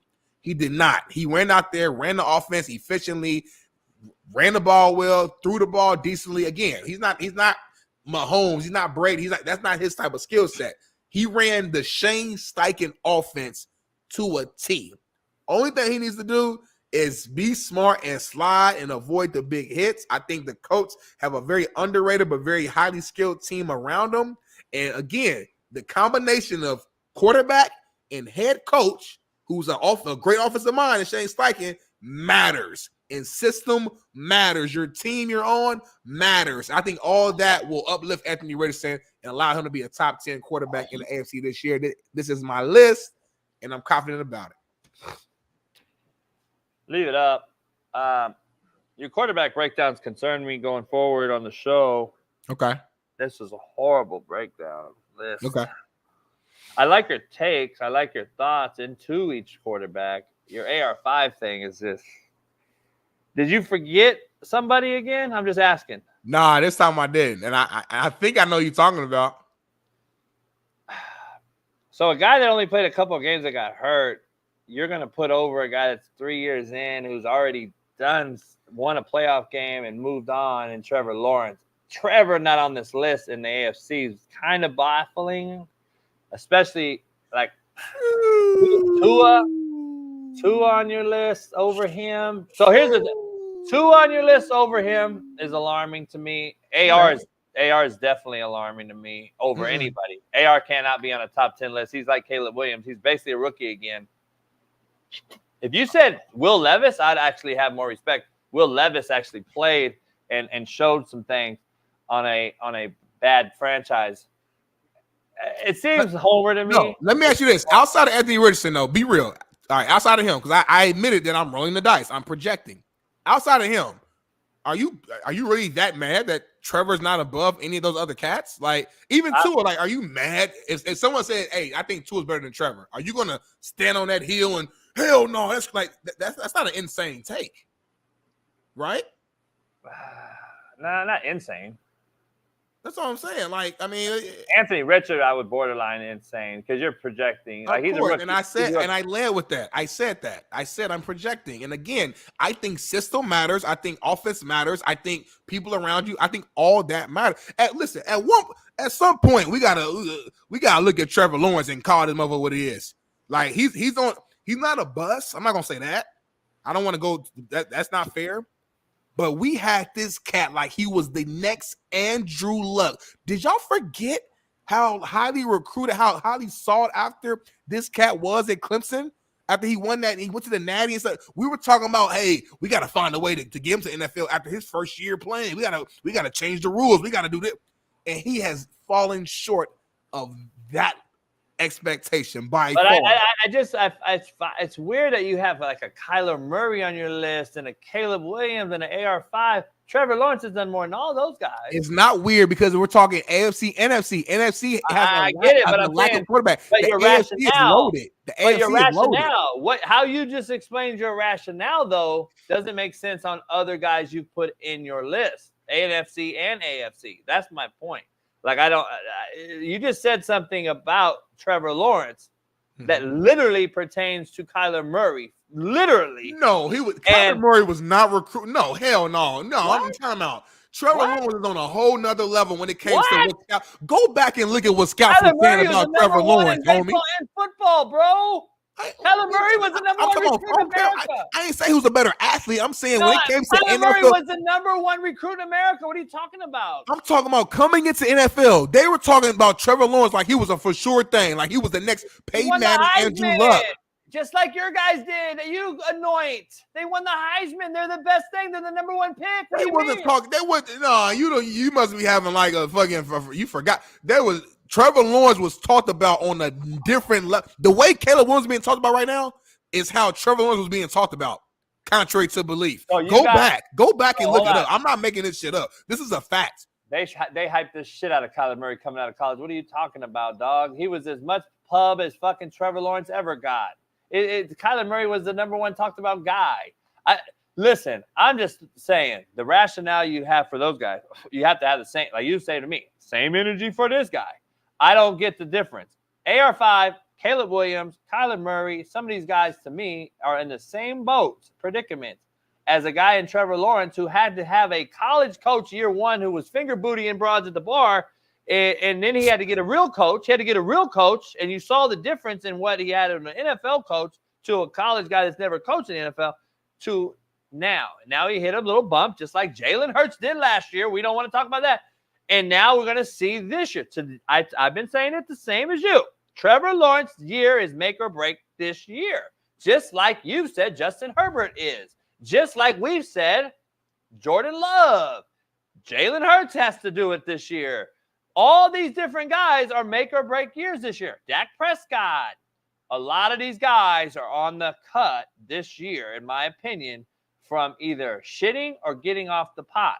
Period. There's a lot of them. And that's why we're making projections in May right now, because we don't know what last year we thought Trevor Lawrence and Calvin Ridley was going to be the best 1-2. Yeah. I heard so much about Ridley. Oh, he got Ridley now. Trevor Lawrence, and he didn't do a damn thing. The Homer glasses glare bright with AR5. Missed the damn playoffs last year. D Jones didn't do a damn thing with Ridley. But AR5 over him. But AR5 over him. I'm just saying. I think you're the only person in America that would probably put him over Trevor Lawrence. That's cool. I like going left when everybody else is going right, or when y'all going up, I'm going down. I don't follow the pack, JB. I follow the beat of my own drum. And again, I like what I see with our offense. Again, when you play quarterback, it's not solely just about that player. Like that's the simple-minded folks in the chat who just think about just the individual player. Scheme, system, talent around you, all of that matters. I understand Trevor Lawrence from a pure pocket passing quarterback. Obviously, he's way more talented than AR5. I'm not stupid. But again, we're talking about who's going to perform better at that position in their system with that offensive mind and with that head coach. And I've seen enough from Trevor Lawrence. I know what I'm gonna get. He's gonna have some highs. He's gonna have a lot of lows. But at the end of the day, he's a middle of the pack quarterback. You showed a stat yesterday, JB, first 48 starts of him and Danny Dimes having them identical stats. Yeah, no, that's why it'd still be ahead of AR5, who didn't even Dimes. Hell. AR5 didn't show us anything. We don't know what the guy is. A rookie. Why I'm rolling a fucking dice, and I told you why. Let's see your list. Let's see your perfect flawless list. Let's see that. Break this down. It pained me to put Patrick at 1 because but I have to. I'm a real one, and I'm gonna always keep it real. I'm gonna keep him there until you knock him off. So right now he's 1 because he won the last 2. I got a question before we start. Oh my God, this list is crazy. I got a question before we start. Don't ask me shit. Before we start this, I want to ask you something. Does Does Aaron Rodgers need to win a Super Bowl to be on the Mount Rushmore of NFL quarterbacks at the end of the day when he walks off into the sunset? I think Does he need to have two? Does he need to have at least two to be in the conversation? Because Patrick Mahomes is probably going to jump him already. I think it's too late. I think he's not on. He can't be on Mount Rushmore. It's too late. He's an all-time great, of course. He's one of the most skilled quarterbacks we've ever seen, but it's too late. We've seen enough. He won't be on a Mount Rushmore. He can't break the top four. He can't. Who's he going? Because Mount Rushmore is the top four, correct? Top yeah, four. But we Joe Montana, Tom Brady, Peyton Manning. But my evaluation of quarterbacks is not just winners, but skill set, the ability, the actual skill set of the person. Right. This is why I knock LeBron a little bit. He's a freak athlete, but skill set wise, I don't have him in my top fucking 10, 15 probably. But bottom line is Aaron Rodgers is probably the most elite ball spinner of all time of any quarterback. So that's going to get him in the conversation, in my opinion, of just straight up ball spinning, poise, footwork in the pocket, accuracy, touchdowns, interceptions are at an all-time low in NFL history. He threw what, 1 or 2 picks one year? He's won multiple MVPs. He's going to be in the conversation. 4 MVPs. He's going to be in the conversation. I think if he wins a second one, he is in that conversation because Peyton Manning's in the conversation. But the thing about Peyton Manning, though, this guy's shoulders above Peyton Manning as far as ball spinner. So, but number one, number two, Peyton been to 4. Peyton been to 4. That's what you're missing out on. Aaron Rodgers ain't been back since I was a junior in high school, JB. I'm 30 years old. But Aaron's been how many? 2 or 3? Super Bowls 1. No, he's been to 2, right? No, he's been to 1. That's exactly how you're reacting. He's only only won 1.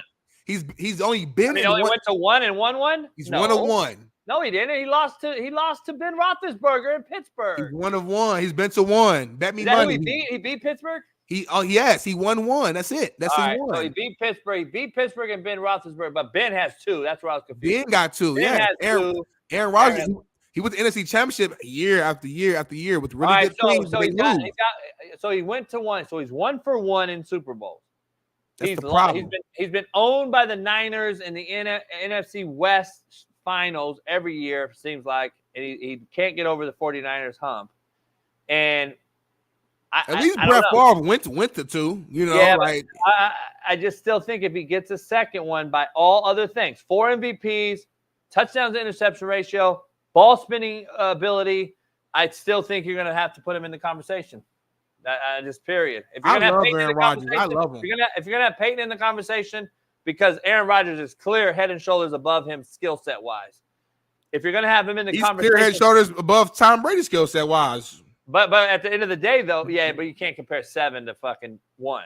Here's the thing I got to say, though. If he wins 2 and he's equal to Peyton Manning and he's 2 for 2 in Super Bowls, the narrative is going to be, well, it takes 11, it takes 22 to win. It wasn't all his fault why he lost, blah, blah, blah. So you're going to get that naysayer side of it. I'm just saying, if he wins 2, I believe – my whole point is he in the conversation? I believe he'll be put in the conversation if he gets 2, and especially if Mahomes don't win another one. I think you're going to have a very, very interesting – it's going to be very interesting. That's all I'm going to say. Yeah, I mean, you make a good point. It's tough. It's just tough for me. Like, you know I got my homer glasses on, but it's just like I think about all the records. And then, again, Rodgers broke a lot of records too. But I think Rodgers has 4 MVP. I think Peyton got 5. I'm pretty positive Peyton has 5 MVP. Been to 4 Super Bowls. Went with 2 different franchises. And I'm going to be honest too. You got to think about it. If he does win one because people still hold Joe Namath to high regard because he won that fucking 1 Super Bowl. He was mid as fuck as quarterback. He won that one in New York, though. Yeah. See, the narrative will heighten the. Yeah, you win in New York, media market wise, and it's New York. Winning in New York's a big thing. Let's dive into it. I started at 10. I got Tua at 10. He was tough to get on that list for me. I think he's very, very mid. I agree with Shaun King. Very, very mid. I don't know if I could pay the guy $50 million, to be honest. If I couldn't pay Justin Fields, I don't know if I could pay Tua. Tua has many more weapons around him than Justin Fields per se had. certain things like that. I think he's got great weapons, and he still fails at the end of the day when the going gets tough, the tough gets going. He struggles. Trevor, I believe this is his shit or get out the pot year, as I've said. Uber talented guy. I think he can make every throw. He's got big arm talent. He's big, long, strappy cat. I want to see what he can do again under an NFL winning coach. So this is where I'm at with him. Russell Wilson, I think he's rejuvenated. I think that he was at a top 10 last year in the AFC. The AFC QB market hasn't changed much. He finished in the top 5, I believe, in a lot of categories last year on a bad team in Denver. I think he's going to be coached up by a guy that struggled as a head coach, but I think he's going to be rejuvenated as a play caller in Pittsburgh. I think he's going to thrive in that environment with that great defense. So I think it'll give him more opportunities when your defense gets you the ball, especially in the low red and other things. He's big arm, big talent, best deep ball thrower in the football, I believe. I got him at 8. I got Lamar Jackson at 7 just because of the freak that he is. I'm not the biggest Lamar Jackson quarterback guy, but he does win football games. At the end of the day, he's a winner. He hasn't won the big one, but he wins games at an all-time clip during the regular season, and he's a dynamic freak athlete, fun to watch. I got him in my top 7. CJ Stroud, I put him ahead because I believe he's already made that stride. But like I said, this year he could fall. I think he could hit a sophomore slump. I've said it, especially with not knowing what's going on in the wide receiver room with the addition of Diggs on a prove-it-to-play year and with Tank coming back from not only an injury but from some other issues off the field. Justin Herbert, I think he's going to benefit from Harbaugh. I think he is going to benefit from that aspect. I don't know if you'll see the big 5,000-yard numbers from Herbert this year, but I think you'll see a more efficient Justin Herbert that will actually win in a manner that's conducive for him to set up next year to win and go deep in the playoffs. Joe Burrow, I think he's returning. If he was healthy, and I knew he was, I'd probably have him in this top 2 range. But right now, not knowing what's happening, I'm going to have him at 4. I'm going to put Josh Allen at 3 because I think he's a shitter get out the pot guy as well. We know how uber talented he is. He's got to prove that he can do what Mahomes did with lesser talent around him and be efficient at the quarterback position, not just an athlete. I think Joe Brady helps him. They run the football. They give him better red zone opportunities so he's not everything on his back and force him to turn the ball over, which he leads the NFL in low red zone turnovers. Aaron Rodgers, number 2. I believe he's the best ball spinner in the AFC still. Obviously, he would be 1 if I knew he was healthy, similar to Joe Burrow. The weapons around him, the O-line improvements, the defensive line improvements will get him the football back again. We know how efficient he is in the red zone. He does not turn the football over. Aaron, if he's healthy, I believe will be right in the hunt for another MVP at 40 years old, similar to LeBron James. And then Patrick Mahomes, until you beat the champ, you're the champ. And until you beat him, you're number 1. Burrow's proven he can beat him in the playoffs in Burrowhead. We know Aaron can beat him. We got to see if he can be put off or dethroned. Right now, I'm going to keep him there because he's back-to-back Super Bowl champ, and he has done and proved to everyone out there that I love the fact that he's willing to play, not sit out. I love the fact that he takes it on the chin, and he's done all this with what we can argue a really, really fucked up family around him. His father is always in the news. His father's done bad things, DWI after DWI. He's facing jail time. He's got a weirdo fuck brother. His girlfriend, for some reason, is, again, a benefit of nepotism on the cover of Sports Illustrated. Well, brother married her. And so it's funny. You like the snow bunnies, but then you want to claim white and black. It's funny how the NFL cats marry white girls. But we want to talk about that one. So anyway, I got Mahomes there, and I'll leave it there because I'm real, and that is how you really break down QBs right there. Anyway, what do you have to say about my list, Smitty? Go ahead. Not having Lamar Jackson in your top 5 is very disrespectful, number 1. Having Aaron Rodgers at number 2 at this point in his career after an Achilles tear, although I believe in Aaron Rodgers will have a good year because I got him on my top 10 list, I have him at number 2 as a second best quarterback to me it just doesn't make sense. Like I feel like you're just living off of the old Aaron Rodgers of of years ago. You're living off the Aaron Rodgers of the Green Bay, the earlier Green Bay. You're like we haven't seen. He's still better than everybody there. He's still better than everybody. Fact to fact, like you said, two things to be true. He's still better than everybody. How is he better than Josh Allen? He's still better than all of them. I'm not, and again, we're not talking about it's not a conversation of skill. Like this list ain't this list ain't Coach JB's top 10 AFC skilled QB. We're saying who the best quarterback. Look at numbers. Tell me, look at Josh Allen, what he does every single year. Look at the numbers. Look at the turnovers. Aaron Rodgers is still better. What are you talking about? Look at the numbers. Look at the numbers. Look at who leads the league in turnovers. And look at the responsibilities too. I'm not putting a guy that's going to turn the ball over in the red zone over a guy that doesn't. Sorry. Not a guy that's equally and talented. Josh Allen going to get you way more touchdowns than Aaron, though. No, he's not. And not when he's healthy. And he's going to run it. He's going to run that thing. And he's going to throw that thing. And his way more responsibility is put upon Josh Allen because his team ain't as good as Aaron Rodgers. You know that. But anyway, that's one. Joe Burrow, I'll give you a pass because you softened your little take with saying you're not sure about his health. So you said if you knew he was healthy, you said you would put Joe Burrow probably number 2 is what you said. So if that's the case, if that's strictly a health reason, cool. But to me, like, it's just hard for me to have Aaron Rodgers at number 2 at this point in his career. Like, he's 40-some years old, off an Achilles tear. That's my biggest thing. And then you having Lamar Jackson out of the top 5 after an MVP season. I just don't. It's just like he had the worst MVP season of all time. So yeah, but why did he win? Because the other quarterbacks didn't play well either. So if you want to diss Lamar, if you want to diss Lamar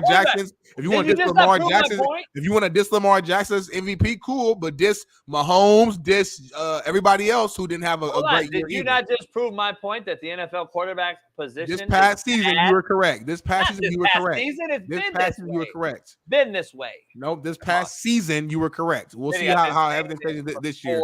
Nevertheless, he's a 2-time MVP and led his team to an AFC Championship game at the end of the day. So to me, at this point in time, I think it's disrespectful to not have Lamar Jackson in your top 5. I think this is just showing your extreme bias towards his style of play because you're not a fan of it. There's a difference between not being a fan of something, but also appreciating the greatness that they are. I'm not a fan of LeBron's style of play, but I'm not boo-boo with a fool. I know he's an all-time great. He's number 3 on my all-time list. And I'm not a fan, but you can also be real about it too.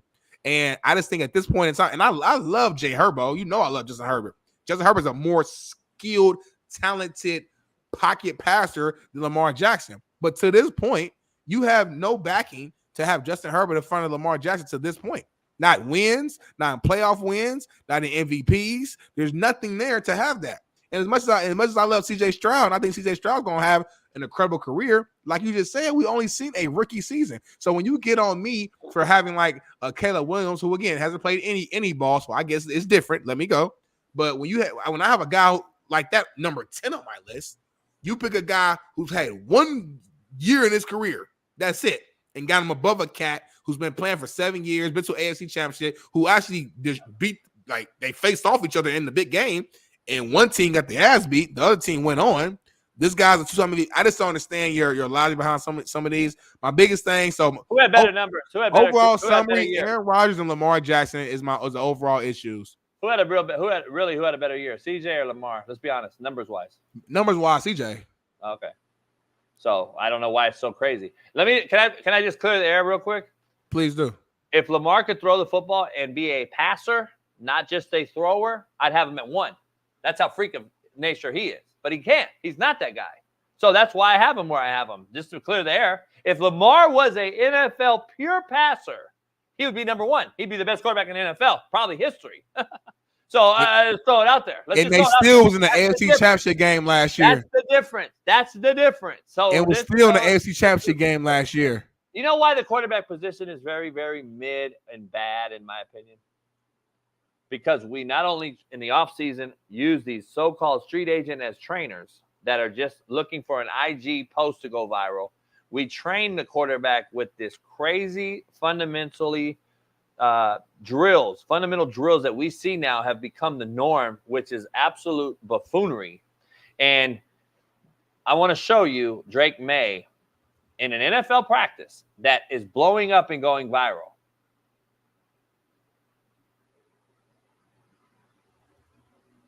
He no-looked Smitty and threw a ball. He no-looked through a ball. It's fucking viral today because he's so good. He threw, oh, my God, look what he did. This is what gets everybody hyped now. All you casuals out there who thinks that is some special gift from God is why you think quarterback play is good when it's absolutely the worst I've ever seen. And you think some fucking viral clip of him no-looking passes the ball is some legitimate ass traits you have to be a legitimate quarterback in the NFL. This is actually pretty easy. This is the difference between casual fans and motherfuckers who knows the position. Stop thinking these fucking dudes doing this crazy shit is really conducive for long-term success at the position at the highest level, the NFL. It's not. We've seen it year after year how these cats do some stupid shit. They get viral, and then you see them have a horrible season. They get hurt. They look very average and mid at best, and then we wonder why the quarterback position as a whole is shitty. This is why. Because you guys think the cute shit is what wins games, and it doesn't. It doesn't. This is what the NFL has become. This is why it's being very hard to watch the quarterback position fall like it has. I'm just telling you, quarterback position is very, very fucking bad. And so I'm just throwing that out there. Smitty, another great show that you lost at, but good effort. We got 2 minutes, Smitty, real quick. I want to ask you something about your take. Your take on this. Saw Tariq Cohen signing. Was it me or was it the question? I bet that you would be the one that asked. That's a good one. Tariq, explosive playmaker, is starting to get back healthy. With the new kickoff rules and these kick returners, they're gonna touch the ball over 100 times a year, which is significant.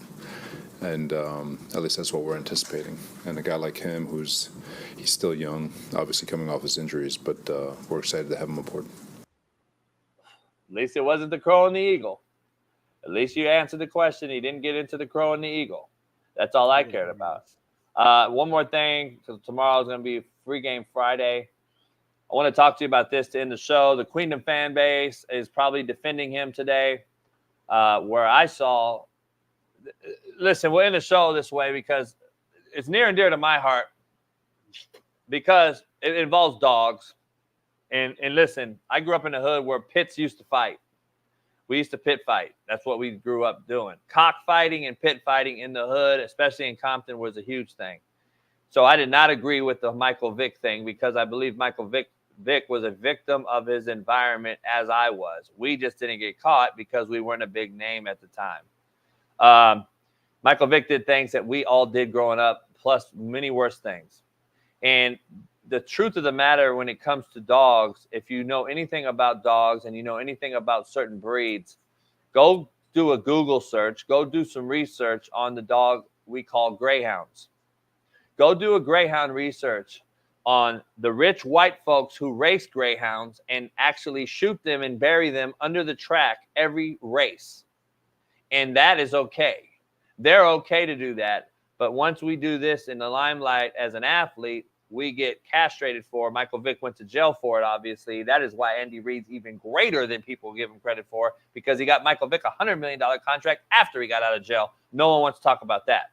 But the fucking Chief Queendom just can't stay out of the drama, the news. They're the Colorado Buffs of the NFL. We've got the Tyree, or whatever his name is, Rashee Rice. You've had Mahomes' dad, brother. You've had Andy Reid's kid. You've had issue after issue after issue. Not to forget, we don't even remember that the person that actually killed a person in Arrowhead Stadium's parking lot.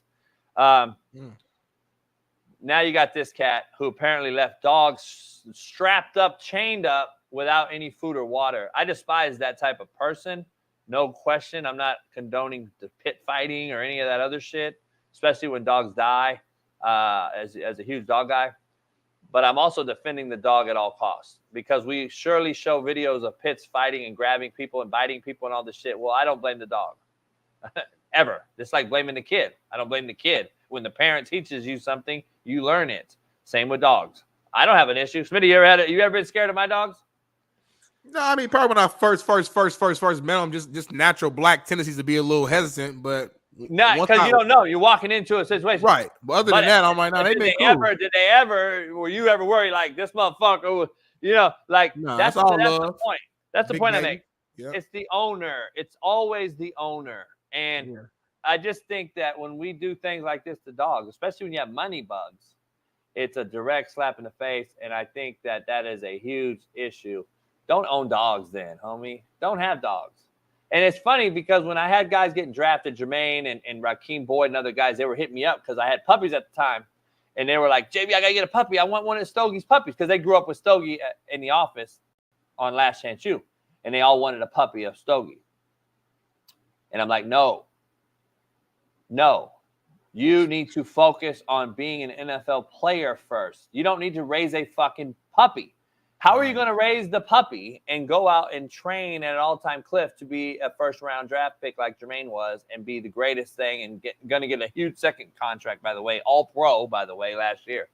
How are you going to do that? And they were all, yeah, you're right, Coach. I'm going to focus on your shit first.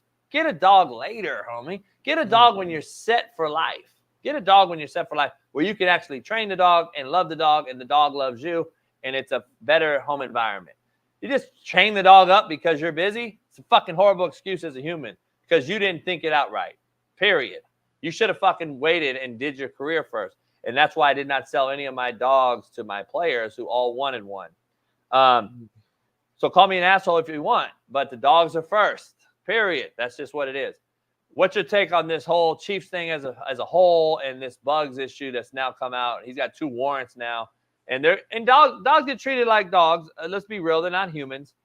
But also, most things would be felonies in this case. These are misdemeanors. But Michael Vick's thing was felony, which is crazy to me. It's a very similar issue. At the end of the day, they're both malnourished, maltreated, and I think it's the same thing at the end of the day. It's a sin is a sin. I don't see the big difference. But go ahead. What's your take on the Chiefs queendom and what's going on there? And again, if Mahomes does it again, Smitty, again, a lot of shit going on there. And that's why I give Mahomes even more credit every year. I'm going to be honest. I don't think any of this does anything to the on-the-field stuff at all.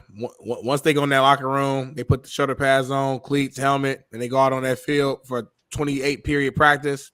It's time to play football. All that stuff just win, baby, right? Just win, baby. Just win, baby, win. I don't think none of this does anything. I don't think Mahomes and them in the locker room, damn, Buzz, go out there and play football. Harry, you even bring up Harrison Butker, his speech, controversy.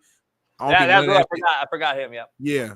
I knew I don't think none of that. I think they go out there, man, and they just go out there and try to win, and that's it. I don't think none of this stuff truly matters on the football field, in my opinion. So, unfortunate. Take care of your responsibilities. You know, as a man, that's really my overall take. Whether that's a dog, a kid, whatever. So, let me ask you a very interesting. Matt brought it up yesterday about the Colorado shit. All this shit stacking up. It kind of matters at the end of the day. It's going to affect it at some point. When do you think this is enough? Like, you got Butker who said things. Certain people on that team have already come out and said, I disagree, but I like Butker. He's on my team, blah, blah, blah. Now we got this guy. Let's just say all the dog lovers on that roster that's in that locker room who have dogs or families with dogs. How are they looking at him now? And then you got the DUI shit. And you got Rashee Rice who did that to a woman and left them. And then how many teammates you think are side-eyeing each other right now, though, like in this particular offseason after winning a Super Bowl? Eventually, though, the shit stacks up. You don't see that being an issue at all. Nah, because I feel like even though we're in the locker room, what I mean, right? You know what I mean? Yeah, for 100%. I 100% know what you mean. I just think that at the end of the day, like within a team, even though we're all one team, we all running like little miniature packs though. Like I have my people who I'm really close with, and then I got my teammates. You know, like hey, I see my teammate outside. Hey, what's going on? We teammates, but we're not necessarily tight. So I think if you were tight with Bugs within that team, you're gonna still be tight with Bugs. If you was tight with Harrison Butker, but before you're gonna be tight with Harrison Butker because you probably already knew his beliefs prior to him having that speech anyway, and y'all have a shared common belief anyway. You know Bugs, you probably know like what he doing with dogs or whatever the case may be. Like who he is, so like you already have that connection. And if you didn't rock with him before like that, y'all wasn't that tight anyway. then y'all ain't gonna be tight right now anyway. So at the end of the day, it's a job. Go out there, do your job. We got a common goal to win. We might disagree about politics. We might disagree about how you raise your kids, what you think about this, that, and the third. But at the end of the day, we all here to do a job, make as much money as we can, and win. And the Chiefs have continued to win and win and win every single year. And as long as they got Patrick Mahomes right there, and they got Andy Reid, that team's gonna always be in the mix. I don't think it will have any effect, at least on that team in particular. And I want to clear the air. We're gonna fact check real quick. Lonely B, Michael Vick got jail time, like he did because he was the money man organizing dog fights. It wasn't just dogs fighting; it was making it into an organization. I just want to clear fact check. You're wrong. You're completely 1,000% wrong. It was his actual cousin and best friend who were organizing all things. Michael Vick was the name that took the rap, who did not rat on his folks. And I just want to be clear, that is what it was. Michael Vick was the guy throwing money into his cousin's money-making scheme. So that is what the real story is. Go look it up. Go really do a deep dive. By the way, shout out to my guy Vic, man. I was just texting him the other day about some business stuff, man. Really, if you had a chance to meet Vic, regardless of what y'all, I got to meet him. I had to sit down and Vic is a super solid dude, and I'm not just saying that. Like, I would tell you that. I don't give a fuck. He had Fox, ESPN. Vic is a real good dude, man. Chill, you know what I mean? He don't act fucking big. He's a regular everyday cat, man. Humble, you know what I'm saying? Just a good dude, man. So shout out to Michael Vick. Yeah, always showing love. So you can't get him on the show though. Crazy. I'll try to. Yeah, can't get him on the show though. I'll try to. I'll try to for real. I'll try to make it happen. Try. I don't try. I do. I either do or don't talk about it. That's just me. But anyway, that's you. I decided I don't give him a show. I said shout out to Michael Vick. Yeah, young generation. A lot of these cats. I'll try to get it done. I'll try. Yeah. I don't try. I do. Good, a great show. I cooked you. Tomorrow's Free Game Friday. Matt, Jeff Nadu, Shaun King. Loaded lineup on Free Game Fridays. 7:30, and then end the show at 8 o'clock with Jeff. Some free game, some bets tonight. Who you got? T-Wolves, Mavs. Mavs, they got to close out. They got to. The Mavs got to close out. I got the Mavs winning this game. I'm going to do a winnable right now. We're going to do a winnable right now. I'm going to do a winnable right now. You're taking the Mavs. I'm not going to tell my pick. I'm going to do a winnable. 107-104, Mavs. I'm going to do a lock pick of the night tonight. I said it the other day. You know you done fucked up. You know you done fucked up, right? You know you done fucked up, right, Dallas? Dallas, you know you done fucked up. You gave him life, homie. And I'm telling you right now, Ant, so far, when Ant says, I will see you to Micah Parsons in the crowd and said, I'm bringing you a signed set of my shoes to Game 6 in Dallas, I kind of believe Ant. I think. So what you saying? I think T was win tonight, and it's going to be a long series. So you saying we about to see the first team in fucking 50, 60, whatever years come back from being down 3-0 to win? They're going to win the series. They're going to win 4 straight? I didn't say that. I said I think this is going to be a long series. I think T-Wolves win tonight, and they're definitely going to Game 6. Man, I hear what you're saying, man. At the end of the day, man, we'll see. I think the Mavs going to close out. You know what I mean? Boston's over there chilling right now, just getting rest. And the Mavs know that. Kyrie knows that. Kyrie and Luka both have really bad games to their standards and still could have and should have damn near won the game. Like, that's scary. If I'm gonna tell them, I'm like, damn, Cat balled out, Ant balled out. They were flying around. The role players played well, Conley played well, and the 2 best players did not perform, and y'all still barely got the win. That's scary to me. The Mavs win tonight, 107-104. Series will be over. By the way, if you're a coach or a player and you have any problems on a football field, basketball court, or you have any questions, please DM the Coach JB Show Instagram page with those questions. We have a segment that we're going to start to do where Coach JB will select a small selection of those questions to the show, read them off, and give you real life live advice. So for the coaches, the players, any sport, whatever, DM the Coach JB Show on Instagram. We're going to use it for our segment.